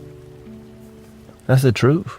All the good energy is now, but we're not now. Do you believe there is a hell? It depends on how you define it. I see hell as a mentality. If you're depressed, that is a level of hell.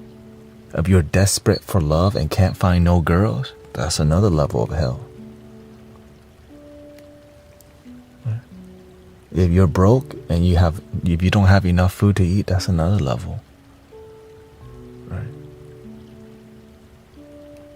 But there's always heaven available. I may not have food to eat, but at least I'm still alive.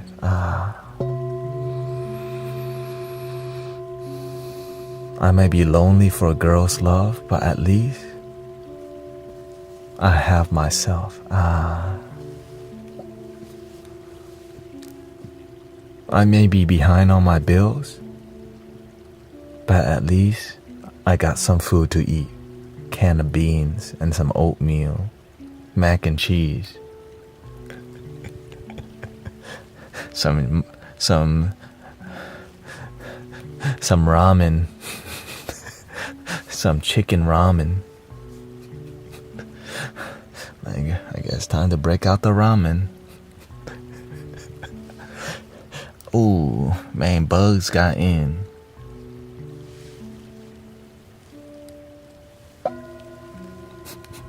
Dang, the bugs got in the rice. Gotta wash the rice now, because that's all we got today. Ooh, I got a frozen burrito in the fridge for about a year. Shoot, at least I got a frozen burrito right now. You already know. Damn, that pizza been in the freezer for like 3 months.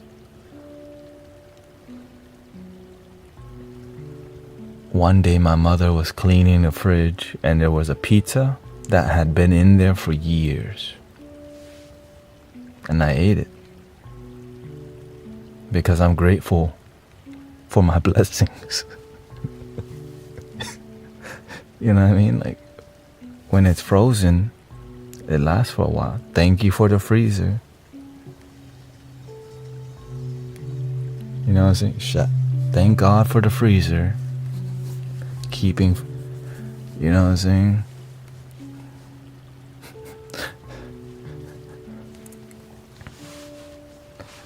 I remember I used to come back home from school and we didn't have much to eat, but we had cans of sardines.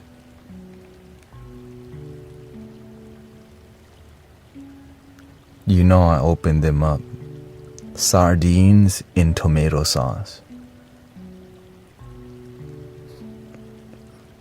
I ate those, like, I got used to just eating sardines from the can because that's all you got. You know?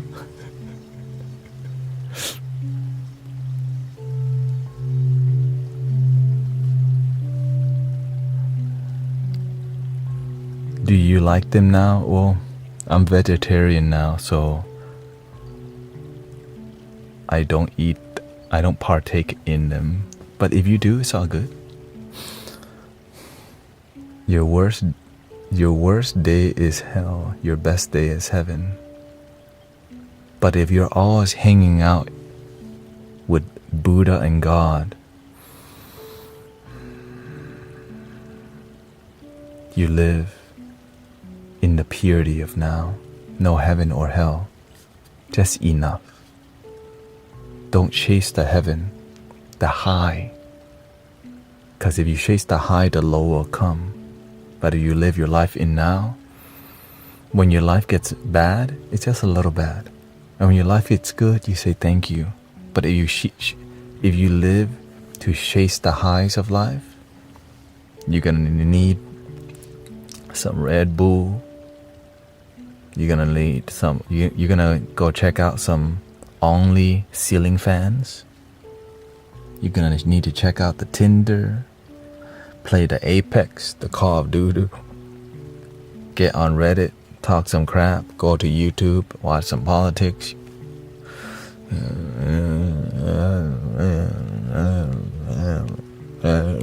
And a vortex opens of negativity.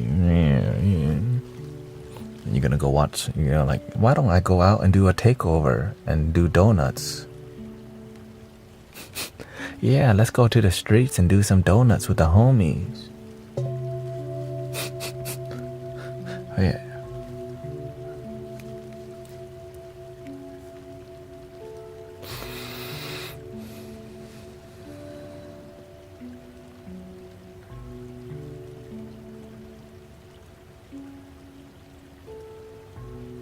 And so when you learn to be happy with the moment, you're just content. Content, it's not like hell yeah, and it's not like sadness. You're just humbly happy. You always see the happy church lady. She's not messing with nobody. She's always got a good attitude. She's not trying to show off to nobody. Just chill. You know she's praying all the time because she's humble and happy. Right? Humble and happy keeps happiness going a long time, like the Energizer Bunny. It keeps going for a long time. And when your faith gets tested, you've been practicing, so you pass the test because you're always hanging out with positivity and joy. You just described my teenage son's life.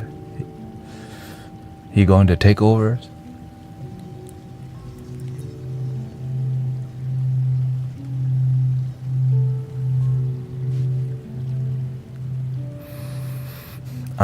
I used to go out street racing myself. Okay, so I'm aware. Like, we went out. Right. We went out to Westheimer and we lined up in the middle of the street and somebody flagged us down. Right. We revved it to 3.5K and we dropped the clutch and we go.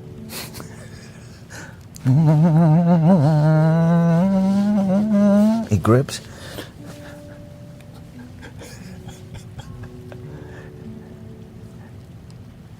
Then right? Once you get to fourth gear, then you press the nitrous button. Okay, just kidding. I'm just being entertaining at this point.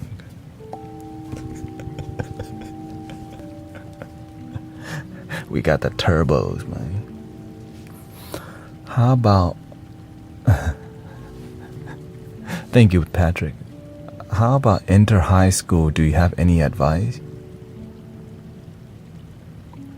You about to enter high school?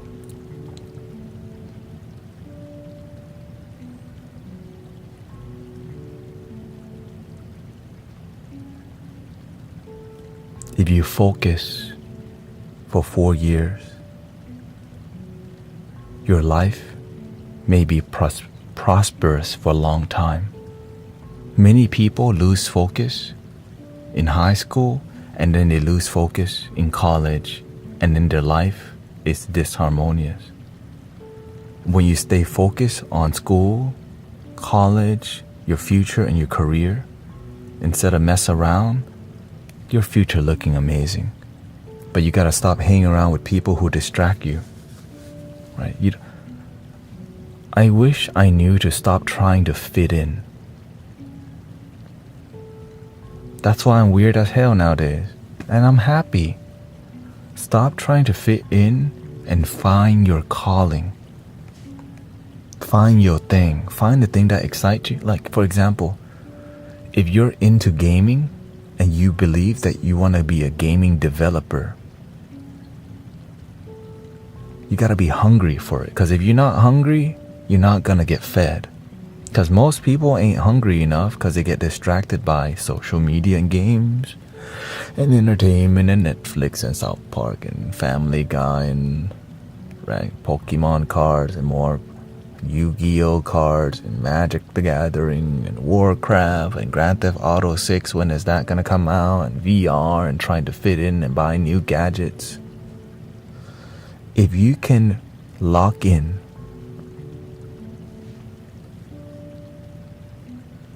and find something you're passionate about in this 4 years, like be serious about your future, golly.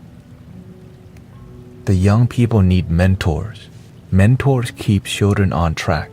Mentors are missing because mentors will only mentors for money nowadays. That's why we're doing it here like this, right? Private life coaching. And so if you're about to enter high school, number one, don't hang out too much, just a little bit. Do not follow the booty. Everybody's gonna be following the booty, cute girls and cute guys, okay? Follow your purpose, because you're gonna get quality booty later, okay? You're gonna get quality because you are choosing quality. Let's be real. If you don't have quality and you don't have standards, you're gonna attract low standard. But when you have a high standard and stay humble, this is the key. Don't think you're better than other people. Stay humble and stay pure and stay loving and be faithful. Okay? When you're good to yourself, they want you. Because what? You're good energy. You're not thirsty because you got mentors. And so when you stay true to yourself, they will come chasing you. And you go, let me focus on my school. I got dreams to chase. Right? If they're trying to holler at you, when you have time, I got to study for my test. Right? So it may seem arrogant, but it's because you're actually serious about your dreams. Because when you're not serious about your dreams, you're just gonna not study because girls. I used to be like that, right? And eventually, when you get lost in chasing romantic relationship, you lose track, and then you get heartbroken. Now you're more disengaged from school because you're heartbroken. Now you're trying to fit in and still looking. Why?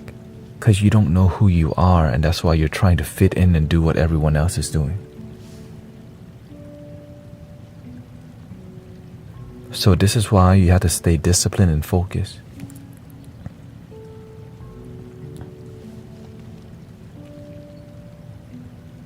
Because you know why?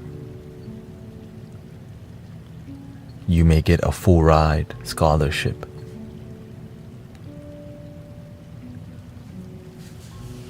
They pay for your whole college because you're actually focused from beginning to end.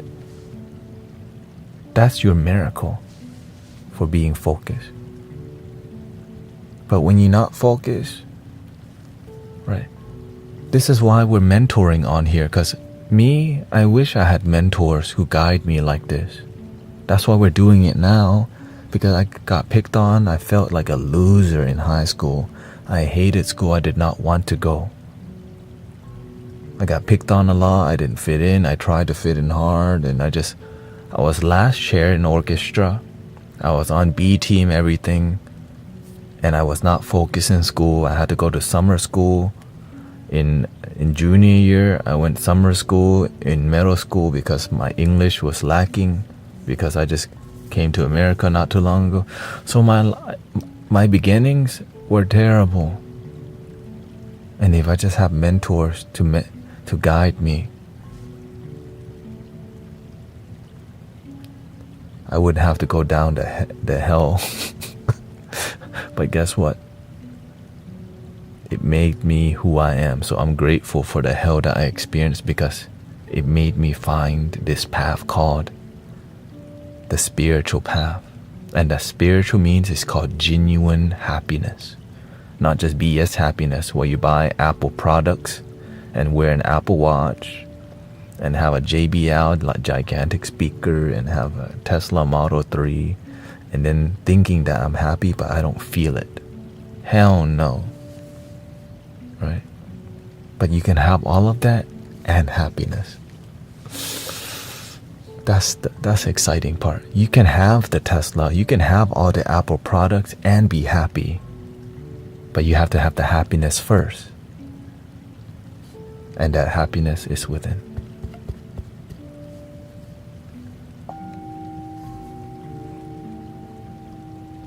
Because the whole time with my life was terrible, I was looking for love. This is why I got lost in looking for girlfriends. Because I didn't get love. I didn't feel loved at home. My parents were fighting a lot. I was always being compared to other people's children, so it made me feel like crap. And so I felt like crap all the time. And so chasing women and finding girlfriends made me feel some love. Even though it was puppy love and not lasting, I didn't know better. Why? The lack of mentors and guidance. Because why? Our parents sometimes are doing the best that they can to mentor and guide us.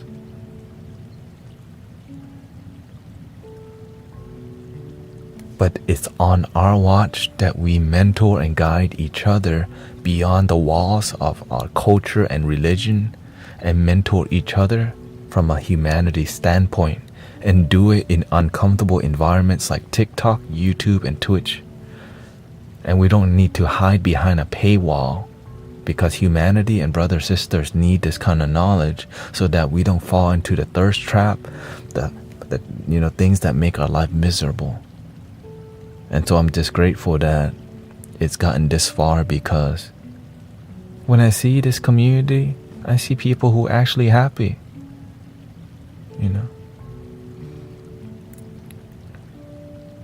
And we respect people in here.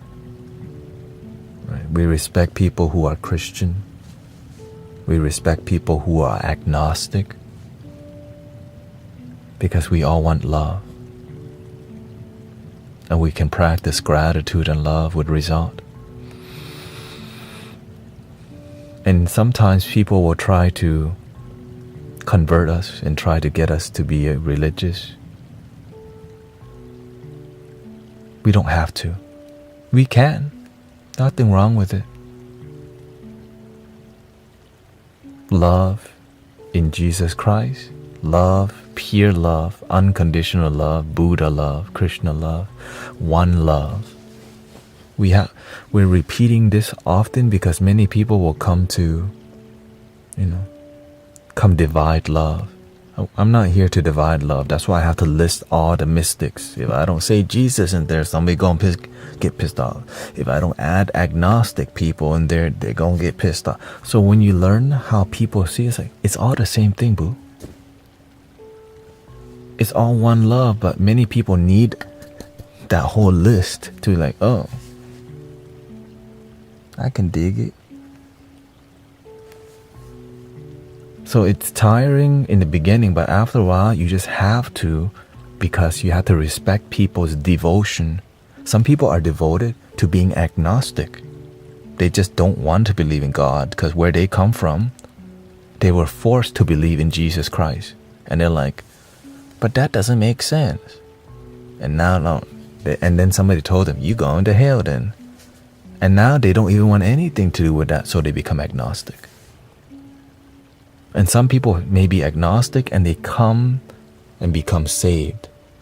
And they love Jesus Christ. Right? And so everybody's experience of life is different, but it all has to do with love.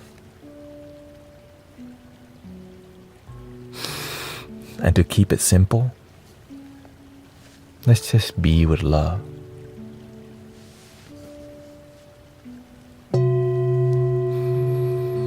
Now, let's just relax and feel joy together. Keep it simple.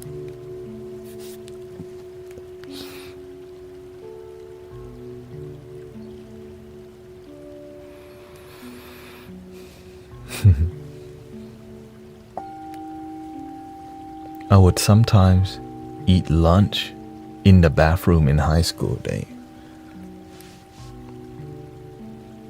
Yeah, in high school, I felt like a loser. I felt like a loser in middle school and high school. I escaped to play video games. I didn't want to go to school ever. So there was a point in high school where I challenged myself to sleep in every class because I just hated my life, right? I was trying to fall asleep in every class at one point because I had a hard time making friends. My English was not good. And then I would play games late at night and have low energy. Yeah, so I would manage to sleep in every class, unfortunately. We had to read a book and I would get really good at like meditative posture of reading a book, but the whole time I'm sleeping. Why? Because I wish I had better focus. But when your parents fighting over dumb little things and you have to be there, when your parents come home they yell at you for stuff because they expect you to do things but they don't teach you how to. Right? And so you're just like, wow, I guess I just suck. And so that's how I felt. I just felt like I sucked. And so in everything that I didn't believe in myself. That's why I was last chair playing the cello. I was the last chair because I didn't even want to practice. Right? I was like third string on B team. The one thing I was good at was some video games. So I was addicted to video games because it made me feel some sort of power. Right? Owning noobs on the video game made you feel something because your life, you lose and everything. Winning on a video game helped you feel some sort of joy. Because you just fail in school, you fail with your parents. You're like, man, life sucks. But when you play video game, you're like, wow, I can win something in life for the first time. But also, you gotta give, I gotta shout out to the soulful music of R&B. I grew up listening to a ton of R&B. I like the way you work it, no diggity. Right? So I was very drawn to the hip hop and R&B, and I listened to a ton of hip hop and R&B because it's relatable. I think that's what it was. It was just like, it was relatable, you know.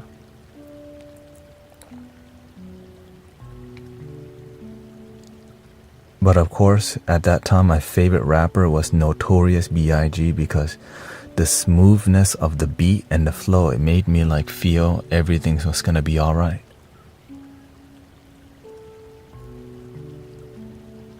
Throw your hands in the air if you're a true player, right? When you hear that, you're like, okay, I guess it's not that bad.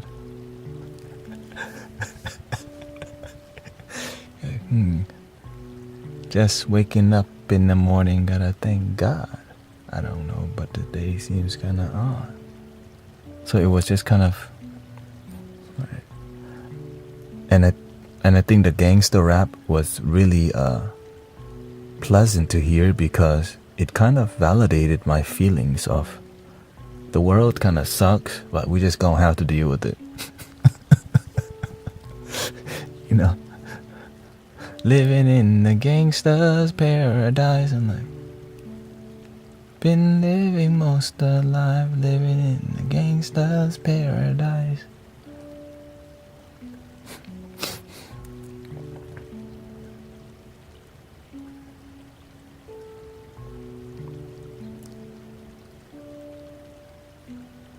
But I have to give a shout out to women in life. Women have been treating me so good all my life. Well, my mother was very toxic, but I didn't have a lot of guy friends because being raised in a Buddhist community, guys in Buddhist community, men, are a lot more feminine because it's the nature of that religion or of that culture.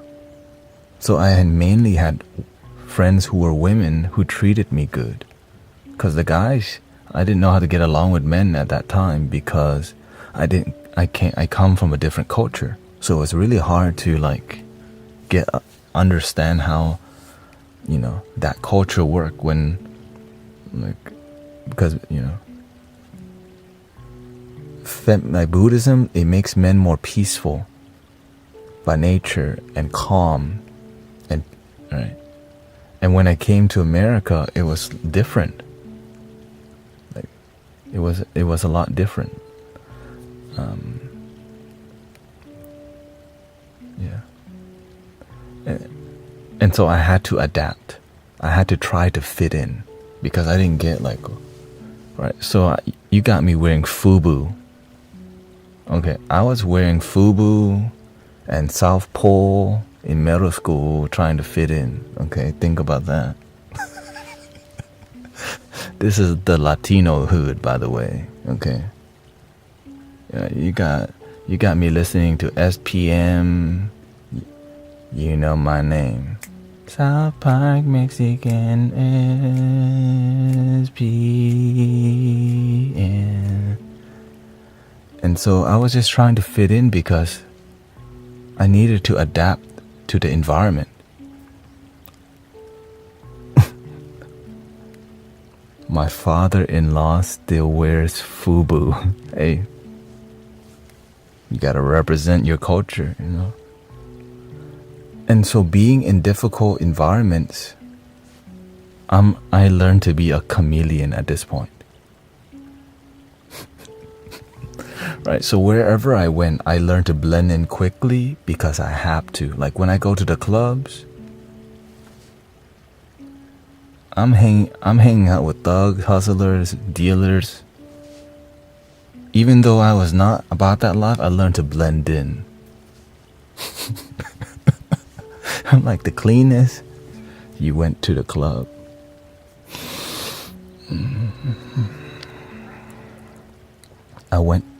Did you know you can go to the club 4 days a week? They open that much. Okay. I went to the Roxy Tuesday, Thursday, Friday, Saturday, sometimes Sunday. My life's so much better now. So sad to think about. I went to the clubs 4 days a week back then. Ladies' night was Friday. Asian night was Saturday. Oh God. Right, and when you go a lot, you start knowing the promoters. You start knowing friends of the promoters. You know the bartender. The bartender always hook you up with doubles everything because you go there so much. They know you're gonna tip good. That's how you know you're going too much. You go so much the bartender remembers you, and they hook you up every time because you go so damn much. That's the world I used to be in. Okay? I'm so much happier now. Back then I had spiky hair. Right? I had spiky hair.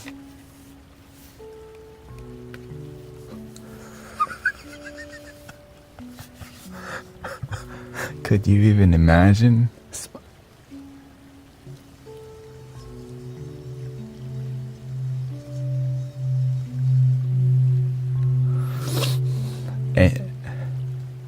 Any dating? Look, I can help you. I can help you get a boyfriend or girlfriend easily, but you have to learn to love yourself first. Good night. Somebody going, good night.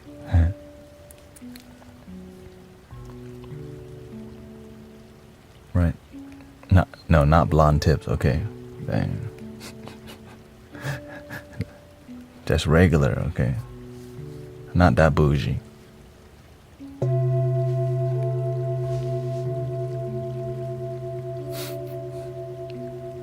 Got to share pictures of yourself.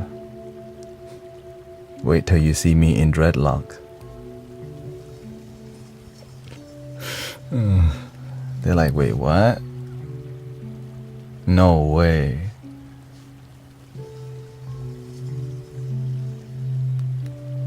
But some people already seen it, okay?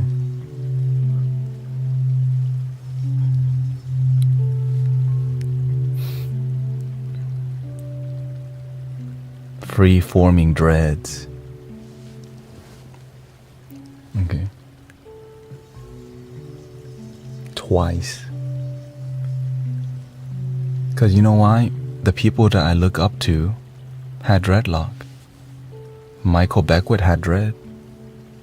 Bob Marley had dread. I'm like, well, that means I'm getting dread. And I had no one to do it for me, so I just made it up. Just sat there.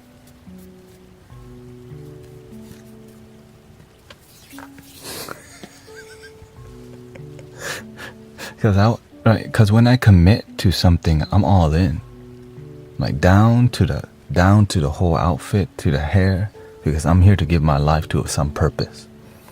And if Bob Marley my life at that time, I'm going in. Right.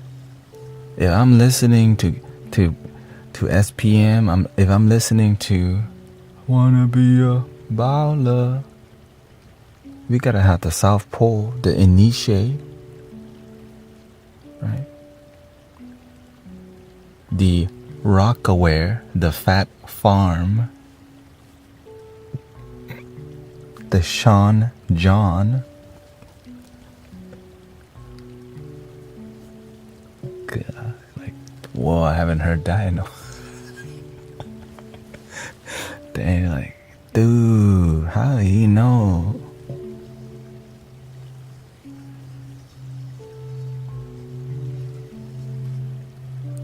The knockoff Fat Farm, not even the real one. Shh.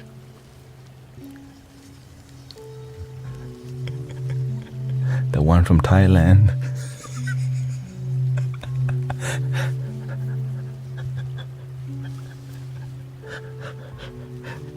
That knockoff Bape, the knockoff Bape shirt from Thailand. Got the fake tags on it too.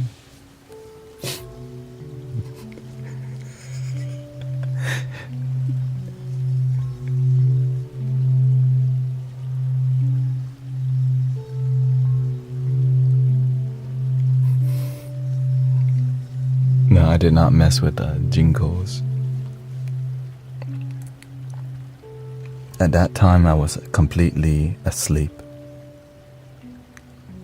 Just asleep.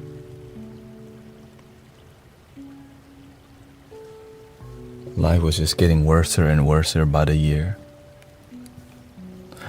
I took my SAT class. I took my SATs in high school. Right, my final grade in high school, I was at the bottom quarter of the class. Okay. So if I can find success and happiness in life, failing so much, you can. That's why I'm so enthused. Like, if me being like all the misfortune in life and somehow I still manage to find deep joy, that's why I'm passionate. Here's what I'm thinking. If my dumbass can find a way, shoot, you can too. Right? That's why, like, if my misery, failure, if me failing, I failed biology in college 3 times and went back with faith and got a B. I failed British literature twice. I went back and got a B. And then I'm like, dude, if I can get a B by trying, what if I actually gave it my all? From that point on, I got all A's. Got on the dean's list like 3-4 times. Got scholarships. All the teachers loved me. They put I was in digital communications. The teachers trying to hook me up with everything. Right? The teachers want to hear from me. But before, I was just like going to college. I'm going to college for my mama because I want to make my Asian parents proud and say my son graduated.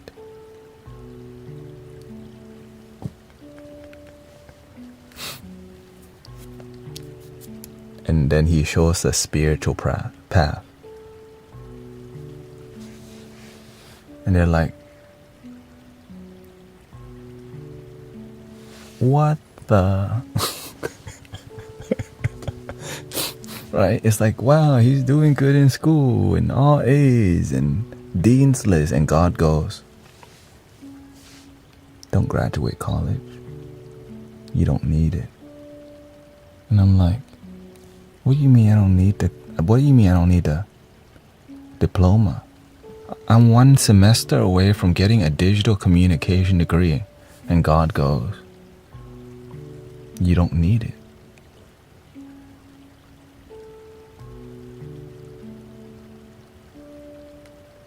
And so I stopped going.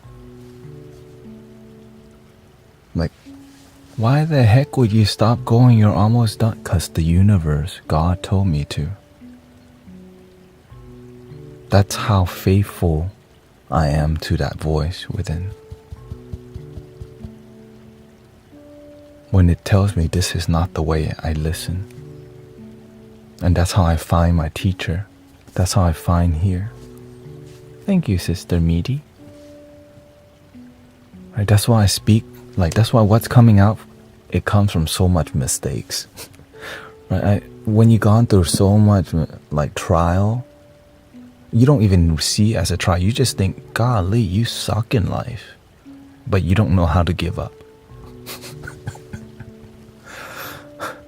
Okay. I was like, man, I suck at life. L's are wins. What did you do instead?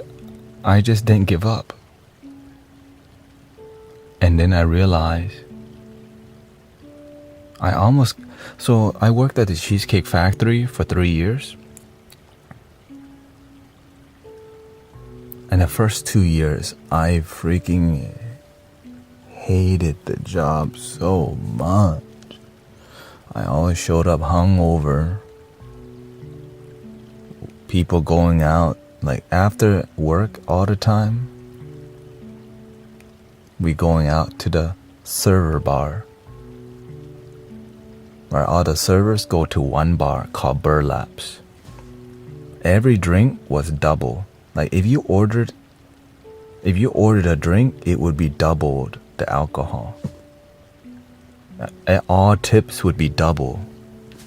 And we would just go all the time. Thursday, we going out. Friday, we going out. Saturday, we go. And then I realized, this is terribly unhealthy. But it's because I was coping with how miserable, like how much I did not like my job. I went out drinking a lot because I did not like my job, but I didn't know how to quit.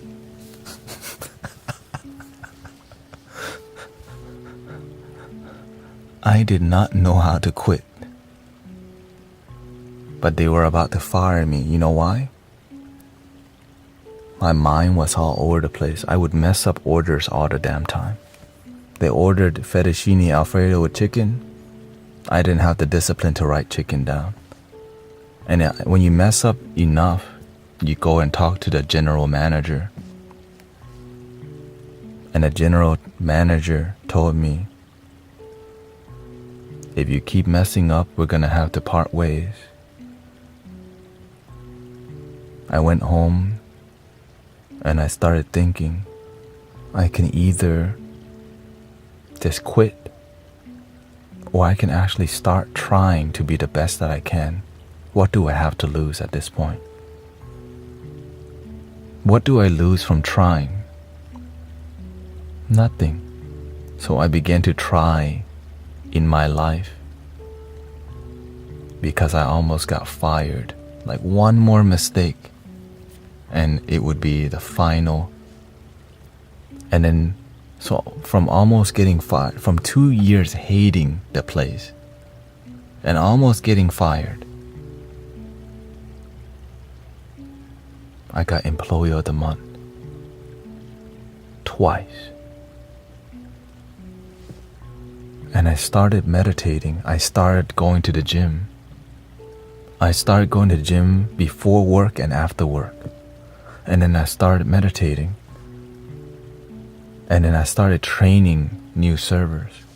And then I found deep meditative joy.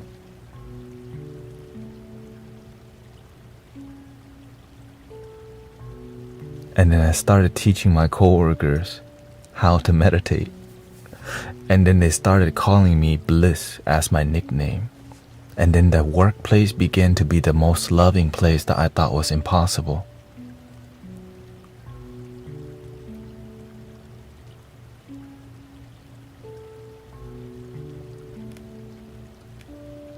But before getting to that point, right, before I worked at Cheesecake Factory, I was the year before I worked at Cheesecake Factory, I did nothing for a whole year but hide in shame that I almost passed away from overdosing. 8 years of just hiding in my room, playing Daisy stand alone, just playing game and don't want to talk. I just didn't even go outside. I was so depressed that I didn't even go see the sun for like 8 months. I just played games and feel like crap. I didn't even talk to my friends. I stopped talking to all of my friends and just kept to myself because I felt deep shame that, I'm such a failure. And then my parents, serious isolation. And so my family suggested that I should go get a damn job. Down the street, Cheesecake Factory is opening. And they hired me.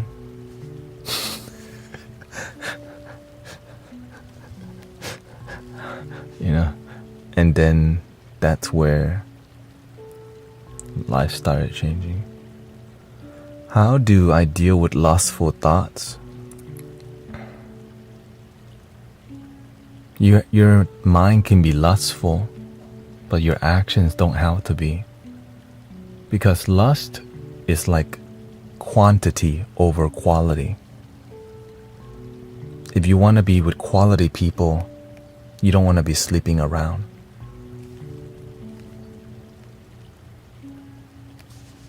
If you sleep around, your brand becomes low quality.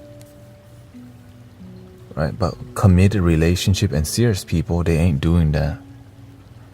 And so, if you learn to be happy with yourself, you're going to be attracting a lot of quality people. But if you sleep around, you're only gonna, right? But when you're lustful, first off, are you watching a lot of adult content? Adult content teaches you lust. Right? In the past, I was attached and addicted. Every day I had to watch it because my life was so miserable. That dopamine, right? I was attached to that dopamine. And so you have to be careful. Why are you like that? Are you hanging around people who are lustful? And that energy you can find at the EDM, substance, because lustful energy, it comes with other dopamine, alcohol, other substance, and the high of adrenaline, right? And so the way to deal with that is to slow down and see where love comes from. Where does love come from? Does love, right? Because if you know that lust is not love, that's why it's called lust. Why are you attached to lust? Why aren't you seeking love? Maybe because you've been heartbroken that you gave up on love. Maybe you've been cheated on or used that you gave up on love. You've been disappointed many times. You just want to feel good. Just a quickie. But the consequences of that is it's not love. You just keep getting surface level love. And you never get to a deeper joy within yourself. So you have to learn to be happy with who you are. When you're not happy with who you are, you're going to go out looking for surface level connection. You know why? Because your own connection is surface level.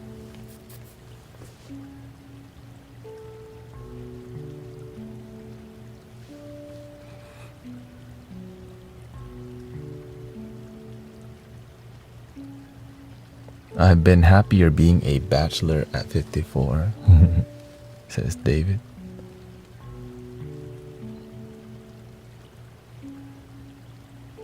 Remember, as you become more mature, this is what the master told me. As you become, he just told me, you can do anything. Just don't be attached. But he didn't tell anyone else that but me. Because not everybody is ready to hear that. Because most people do not know how to moderate. They don't know how to stop at one drink. People talk about moderation, but they don't know how to. They just like the concept because they can keep doing more. But when you become mature, you know how to have one drink at a wedding.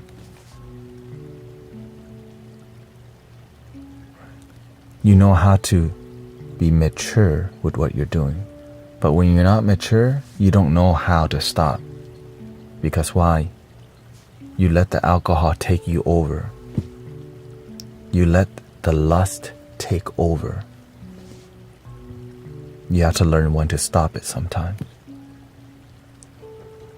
Like, ooh, it's 11 p.m. I'm trying to go McDonald's right now. You know what I mean? Stop. I'm trying to get some Uber Eats right now. Burger King's still open. Stop. But I had large fries and a Diet Coke.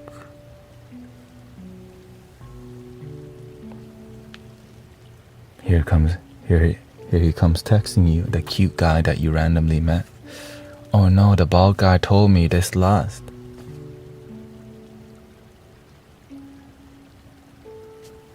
Block that number, delete the number. If you're trying to get You have to get rid of surface level connection if you want deeper connection. Right, let it go. Learn to love yourself first, and then you find a deeper love. If you're just surface level thirsty, you're gonna have French fry forever. Do you want your relationship to be like fast food, or you trying to have fine dining relationship? Your pinky up, sipping tea, right? Or you trying to have a Bud Light kind of relationship? Chug, chug, chug, and shotgun. Right? There's it, right? When we don't know better, we're gonna do a shotgun on a beer. But when we have quality, we're trying to do a little champagne, you know? You're trying to do pinkies up, sipping on that English breakfast tea. Add a little milk. But when you don't have that kind of relationship, you'll take some French fry because it's crunchy and salty. But you know it's not that. But you know there's better quality. You just settle for French fry because you just swipe, you match. You wanna meet tonight? We already know.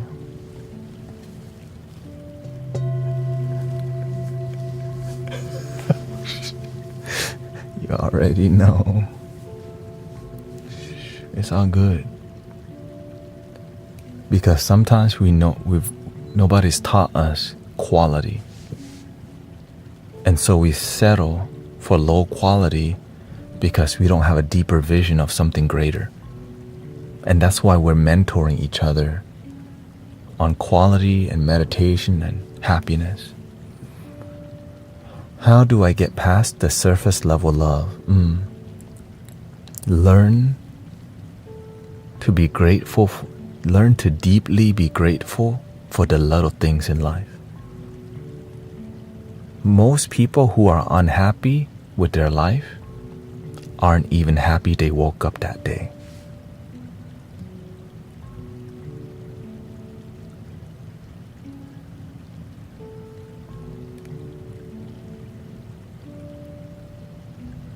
Most people who are unhappy in life aren't even grateful that they woke up. Because some people don't wake up.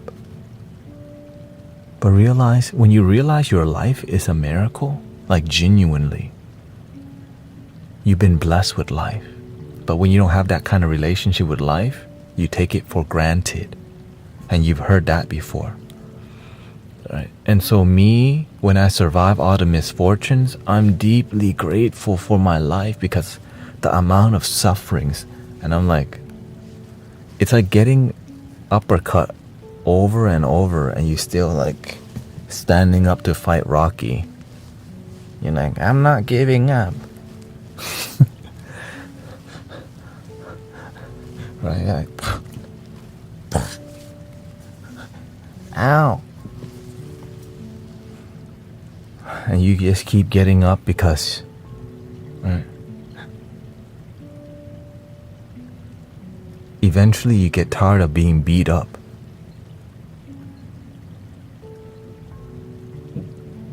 There has to be a better way.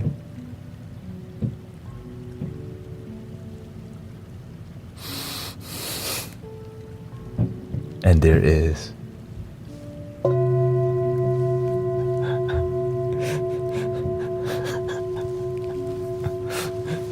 There has to be a better way, and there is. I'm so glad life doesn't beat. I'm so glad life not beating me up. Because life isn't beating you up.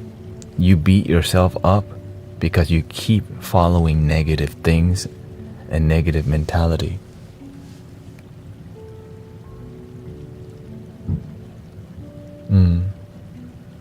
Yeah, we have our attachment.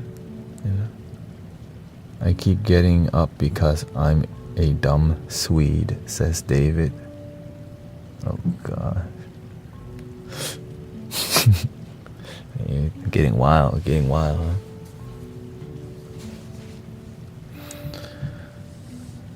This has been inspiring. You're welcome. Yeah, we're just here to be genuine the best that we can, People need authenticity because sometimes it's hard to find it from the people around you.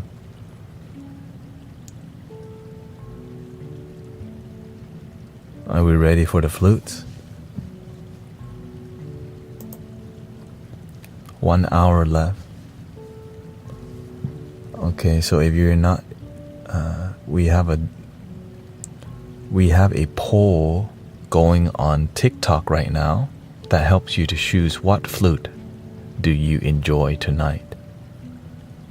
Okay, we have the Native American flute, the Japanese bass flutes, Peruvian flute, Egyptian flute, Indian flute, drone flutes. And so it's a 5-minute poll.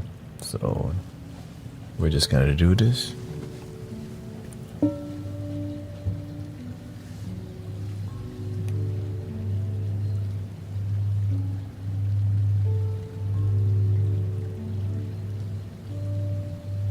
Because if you don't see it, okay, if you don't see, this is the flute.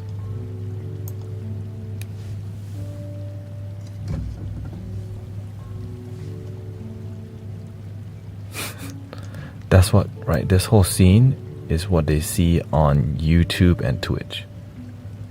Okay, this is the singing bowls on this side.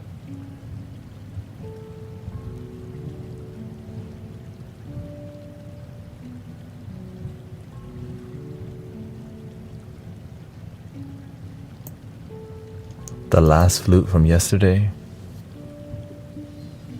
is the drone flute, or the Native American triple drone. So I started with the most popular, and then I incorporate the rest according to the popularity that people choose.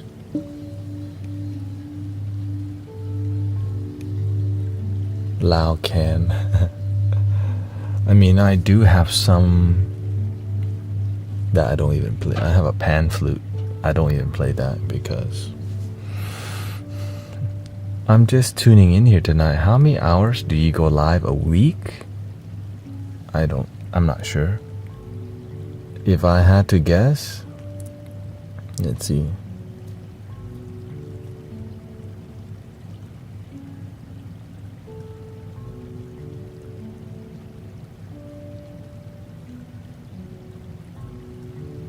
$40 hours a week, maybe.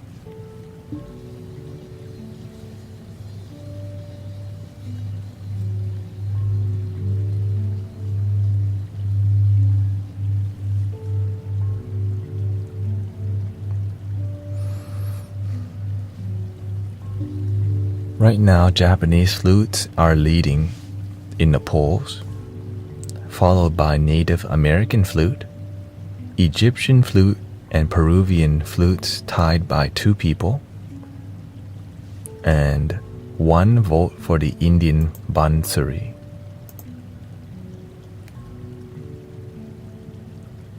Always, yeah. Which is the softest flute? The Japanese flute that I have, the geisha, is the softest one. The geisha and the Native American, this one, the one that's 3D printed at home, is soft, but it's loud. And so, yeah. That flute with the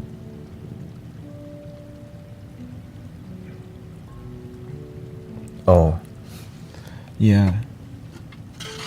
It's called a halusi. The flute with the big bulge. It's not the most popular. It's very, yeah, HULUSI.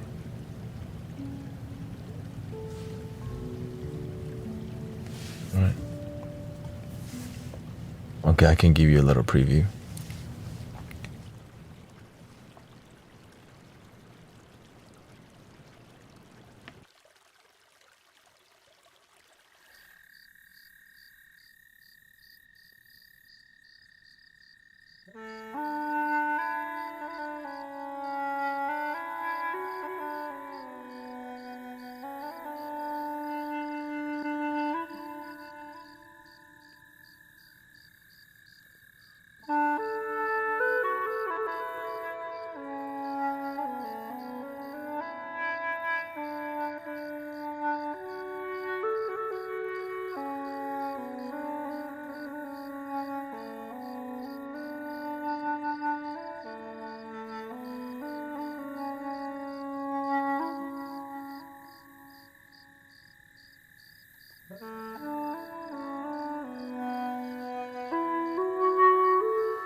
So this is usually is made from gourd, but this size would be extremely expensive. So all the flutes that I have right now are at the beginner price point to intermediate price point. And everything above this, it's like, god damn.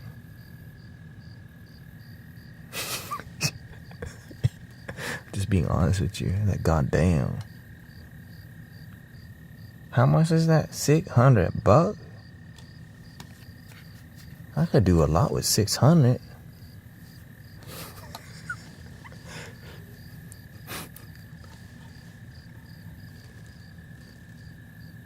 Thank you, Anitia.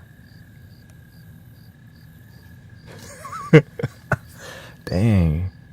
These gifts getting wild. Ducks on the head, bears popping out the back. You know what I'm saying? Like what? The gifts getting wild up in here.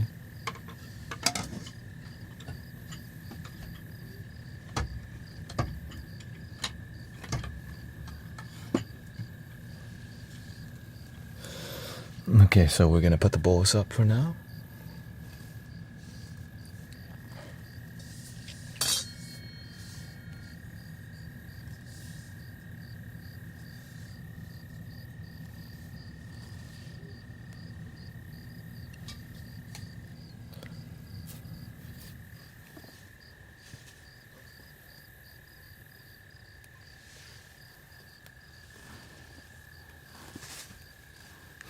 Dad joke. No, we have limited time right now. Let's keep it with the music.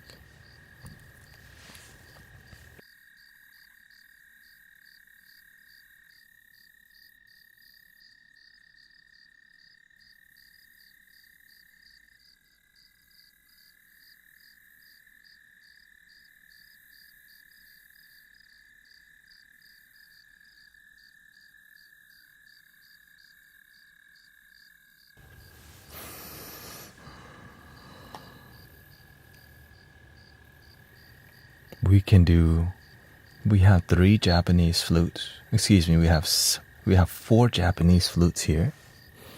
We didn't do a Japanese flute journey. Japanese flute with 7 votes, 4 for Native American and 3 for Egyptian, which are all the most popular ones. So I hope you enjoy, and we should do some handpan too.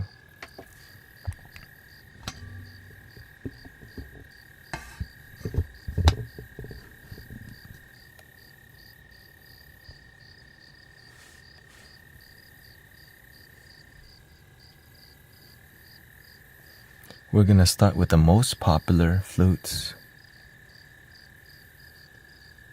or the least popular to the most popular Japanese flute, so that you can enjoy the journey.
The next flute is called the geisha, because this flute is the softest flute I have. The somber geisha at night, beautiful, looking at the moonlight, but still beautiful. It's like life sometimes can be sad, but there's always the moonlight in the darkness.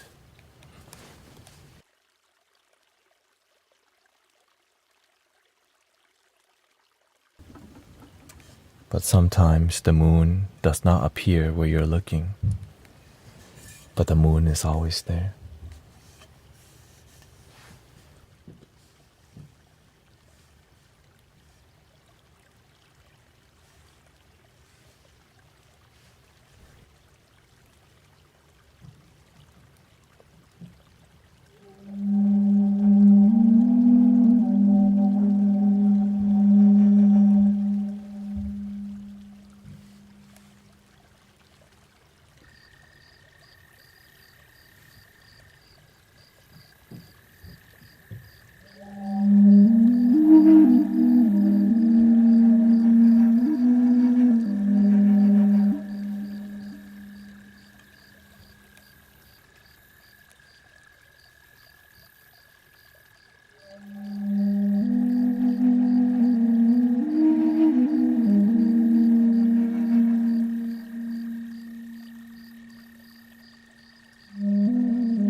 the geisha. Very soft flute, hard bamboo. This flute is good to help for people who are heartbroken. When you feel like the sad geisha, but when you have faith, thank you for 100K, thank you for all the blessing, thank you for tapping on the screen, right? Sometimes you're just sad, you've been hurt, and when you hear just the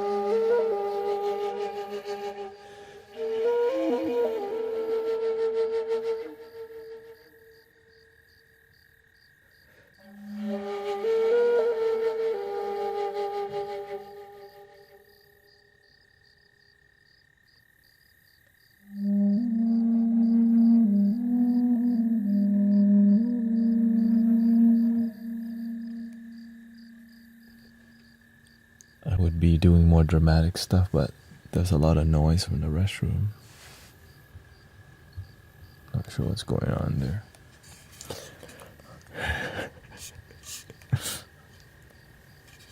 Now we're going to the two popular ones. This is a Thai, okay?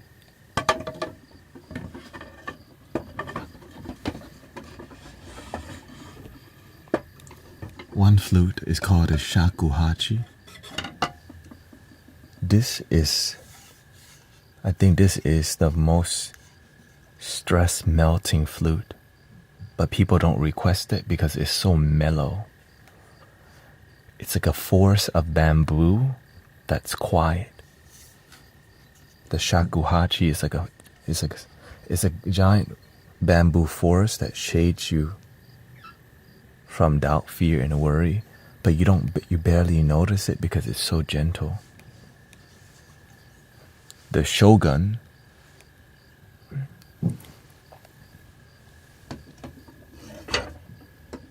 this is the samurai spirit.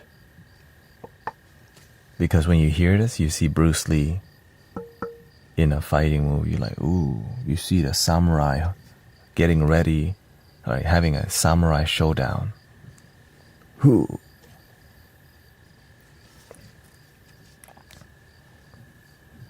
People enjoy the cultural samurai movie sound. So we're gonna start with let's start with the samurai. The shogun, because the mic setup is right here.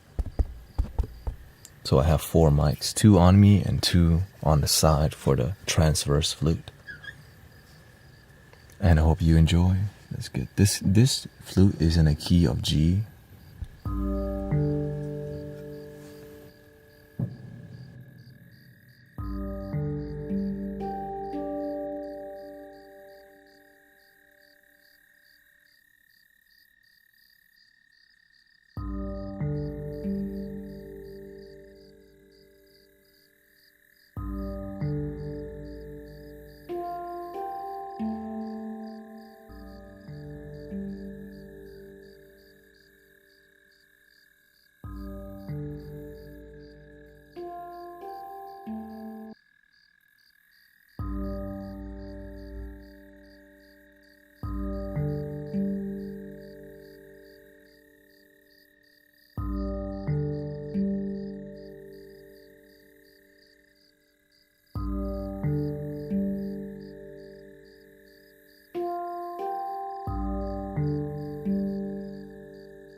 When you sit like this for years, you sit a longer time.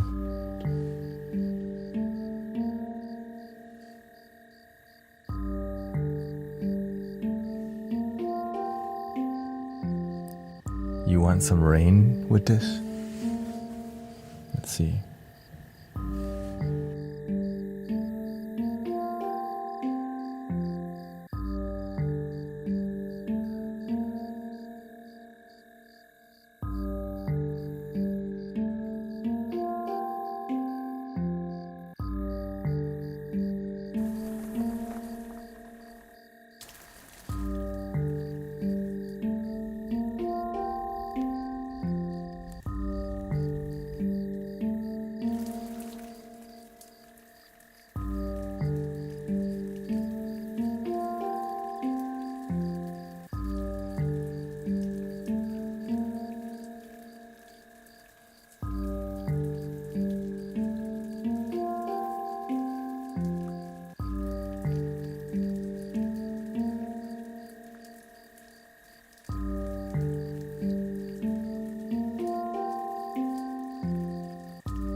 What do you think?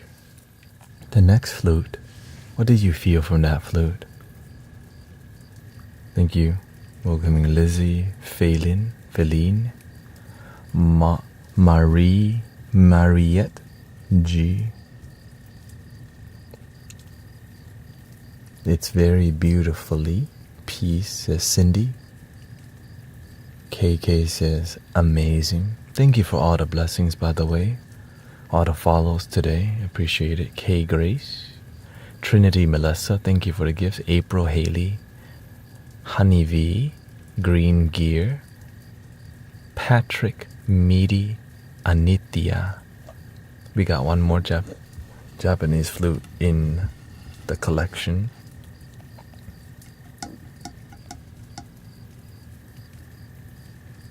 And all these, again, as we grow, there will be more variety. It felt deep and shadowy, says Misery, on the precipice, on breaking through his sadness or spiritual. Yeah, it's like I didn't choose the samurai life. The samurai life chose me, and I just had to deal with it. It's like nobody wants to choose to suffering, but you just have to do the best that you can with what you got.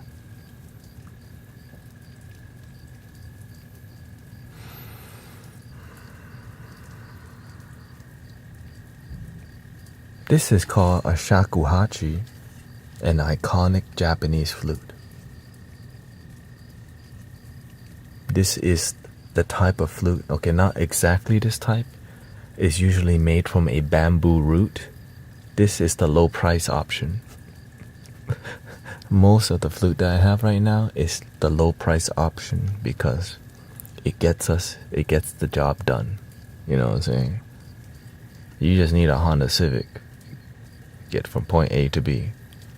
You can get the bougier stuff, but the whole point is the journey, to get from to destination. So these flutes do amazing job, and we slowly move from the Honda to the Acura. Maybe from the Acura we go to BM, or we can just stick to the same. Because it's about what we learn as we grow and progress. So this is just where we're at right now, okay? So this is a shakuhachi in the key of, this is played in a A minor or A amara. Okay, A amara.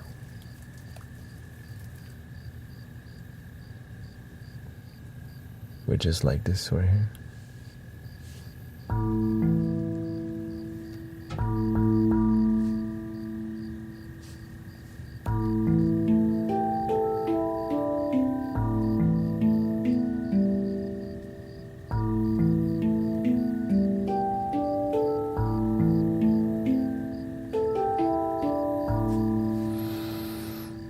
I hope you enjoy. So this is known to melt the stress. But so today we're gonna go the most mellow as we can. Enjoy. This is made in Australia, by the way, by a dude named Wen Elf, a really old man. And I think he has an apprentice. So, สวัสดีครับคุณจินตนา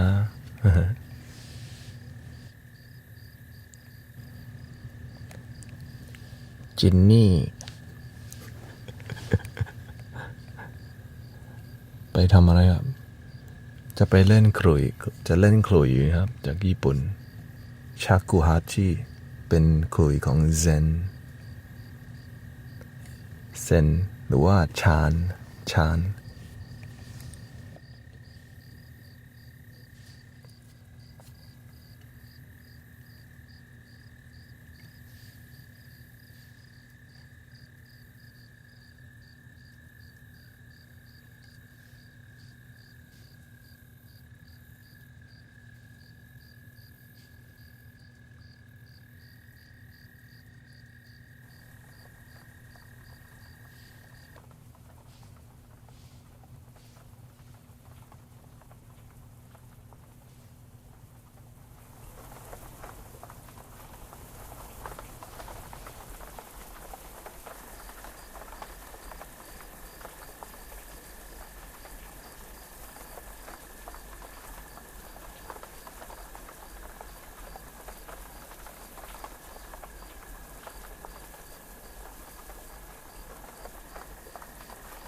The shakuhachi, how do you feel from that?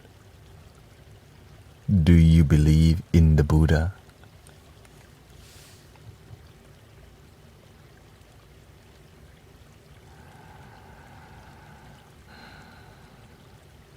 I don't know who the Buddha is.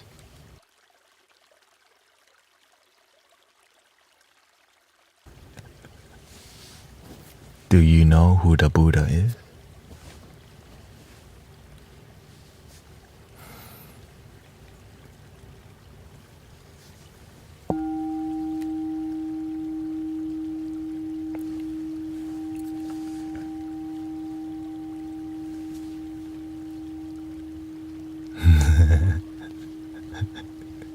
The shakuhachi was sweet.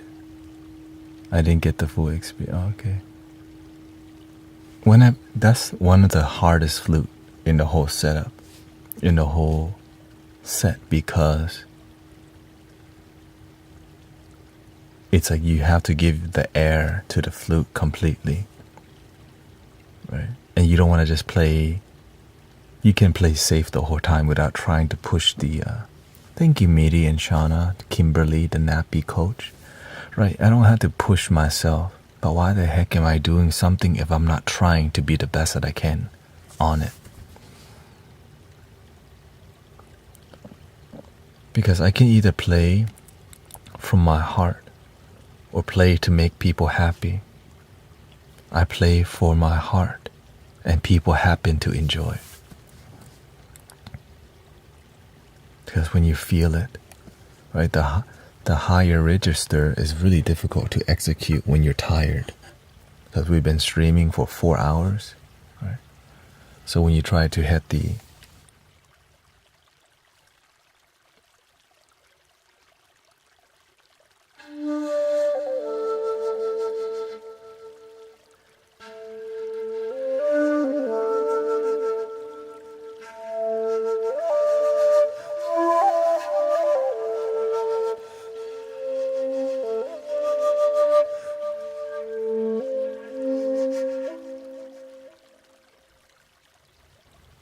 just doing that right there was like, you get lightheaded instantly, but you're not the body, right? You have the body, but you're not the body.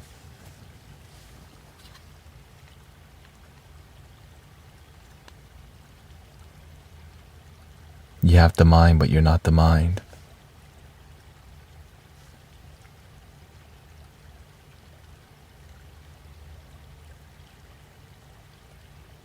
And so even when your mind is tired, your heart goes, give it your all. Your all is all you have. And sometimes life, you're exhausted from life, but give it your all. And the result of giving your all on a daily basis is that your life becomes incredible if you don't give up. I shared a lot of my life story today. A lot of it is just about not giving up. No matter how hard it gets, just keep believing, brothers and sisters. You're gonna make it. You will find a way. Follow the good people. The Master teaches us, don't follow the boss. Follow a good leader. The boss is just there to do the job, but a good leader will stand up with you, will help you stand up.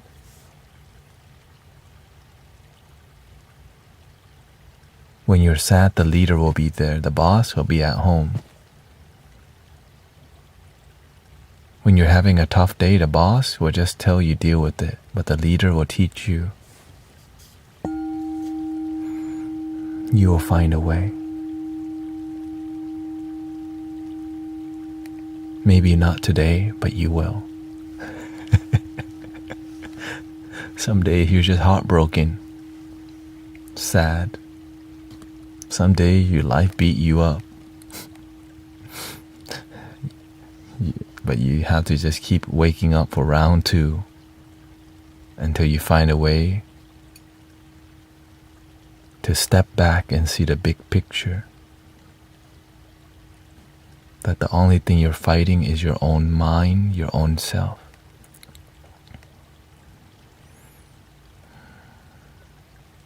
So I want to thank you for your time. I want to thank you for you choosing to be here, because there's a lot of places to be. I'm just grateful that you enjoy your time here. It's been growing, right? Something good is happening, and that good thing is love, and it's love that is unconditional, right? Everything here, and just watch out. Scammers pretending to be me will ask for your money. But over here, everything is donation based, everything. You don't have to give. But when you do give, let it be from your heart. Right? Let it be from your heart. Mama Bear said they did. And so I'm just grateful we can be in a loving community. Thank you, Miss Rhonda, Farrell, Shauna, Naomi Pachamama. And it's exciting because you can feel humanity peaceful. Because every stream is like, remember when we first started? There was 50 people in here, which is a lot still. Right? And now we're constantly having like a lot more. So when it keeps growing, it means something good is happening. That's why it grows. When you do something and it doesn't grow,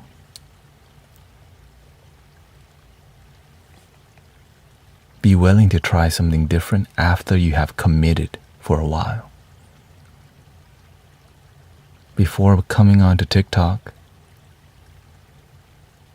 I struggled to maintain 60 viewers on Twitch for 4 years.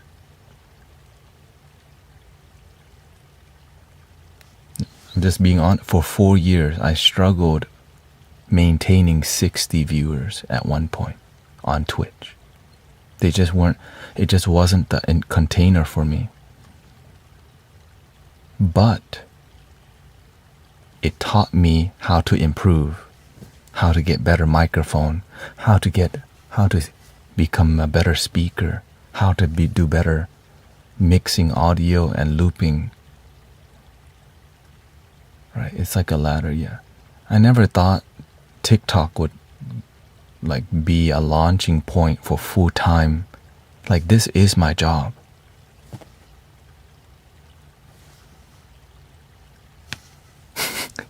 Right? Like, people ask, why don't you get a job? And I'm like, dude, this is my job.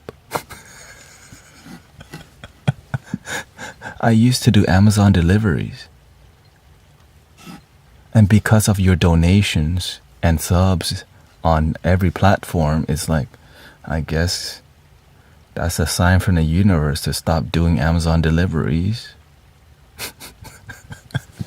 And so I'm so grateful, you know, I'm so grateful.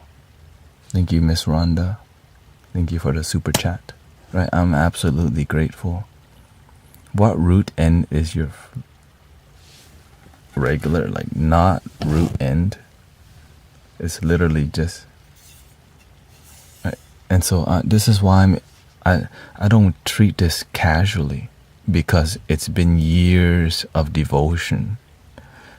And you know why? Because the master told me to stay online. I wanted to give up online on being a content creator so many times, you know. But the master told me stay on YouTube.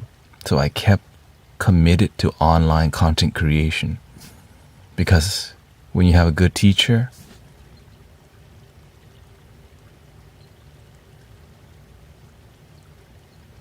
you listen,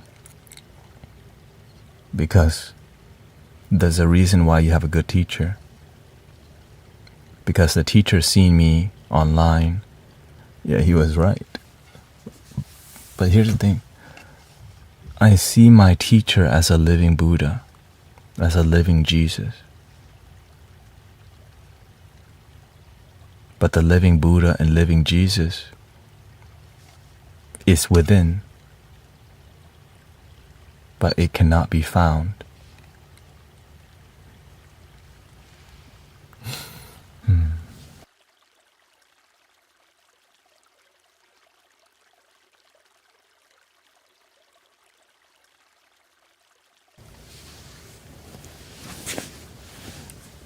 So stop looking and breathe. Anyways, 3 ohms and we out of here. So thank you for thank you for your time. Thank you for your love. Thank you for your blessings, because it's beautiful. It's been harmonious. Sometimes it's been dramatic, because many people come with expectations. Many people come with negative energy, and I'm glad we have better boundaries. Like, we got rid of the word repent, and we got rid of the word sin and sins, because the amount of people coming in here using that language is really a downer. And it happened for months, every day. So instead we're like, well, we just won't use the word repent and sins, and the community is a lot more peaceful. Yeah, it's like if you just come in here and say hi and respect, what's up, shout out to Jesus. But when you come here and start being weird, right? Hey, what keyword you add?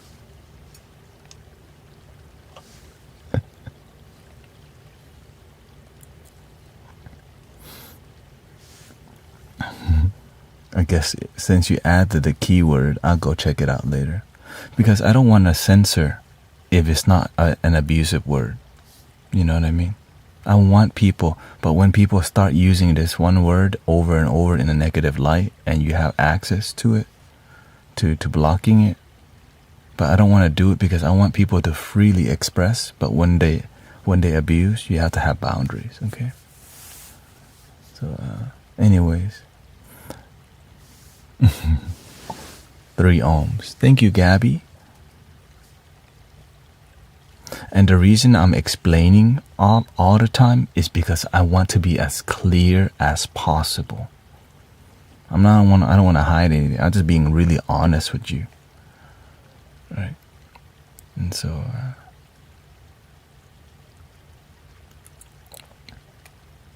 and some people won't like it, so they won't be hanging out over here.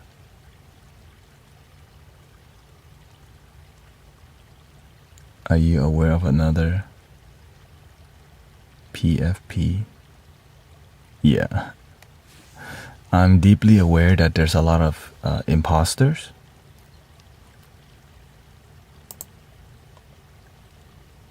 I'm I was, right? All of these. Because why? We have good energy in here. So the only real one is the one with 44,000 followers or whatever, right? And so I changed to Brother Tanet because I had to spend too much time telling people I used the name Guru Tanet as a spiritual teacher is a guru. We teach people how to. Yeah, I was at 44,000 and then recently passed it, so we're grateful for that.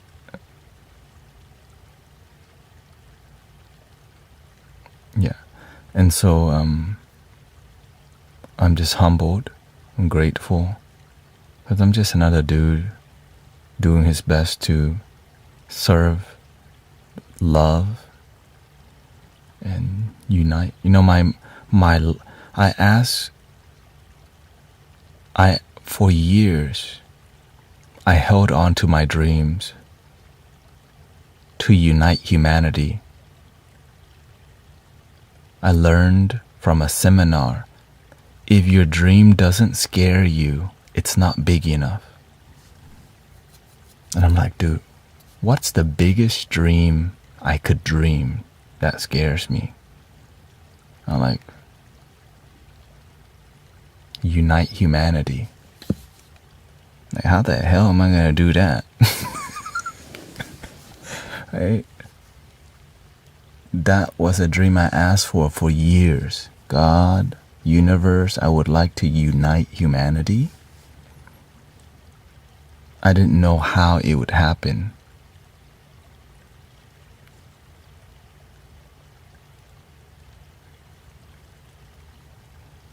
Yeah, it's okay. I would rather spend the time teaching people to meditate and breathe in and out. And thank you for your time. Here we go, 3 ohms.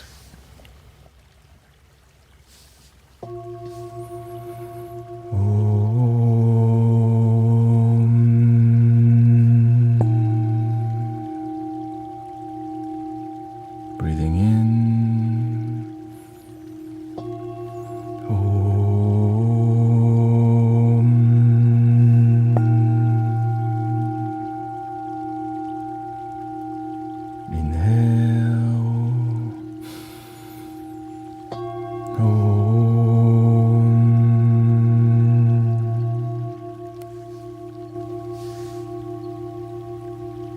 And please love your damn self. Shout out to Yogini, Tech, Sherry, Brother Jared, Khop Kun Khop, Kun Via.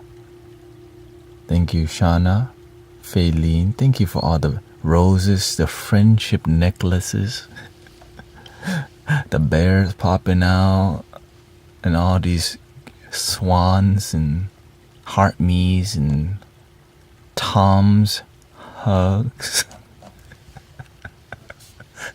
Welcome to the TikTok world. Okay, so thank you Thor and Kibi, Honey V, April.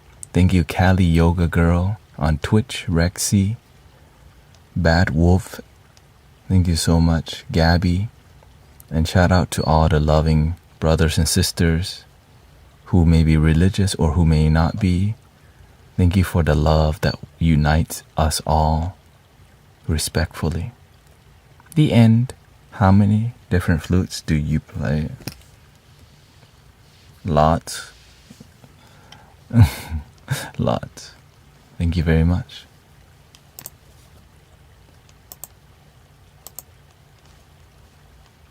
Thank you, Farrell. The end.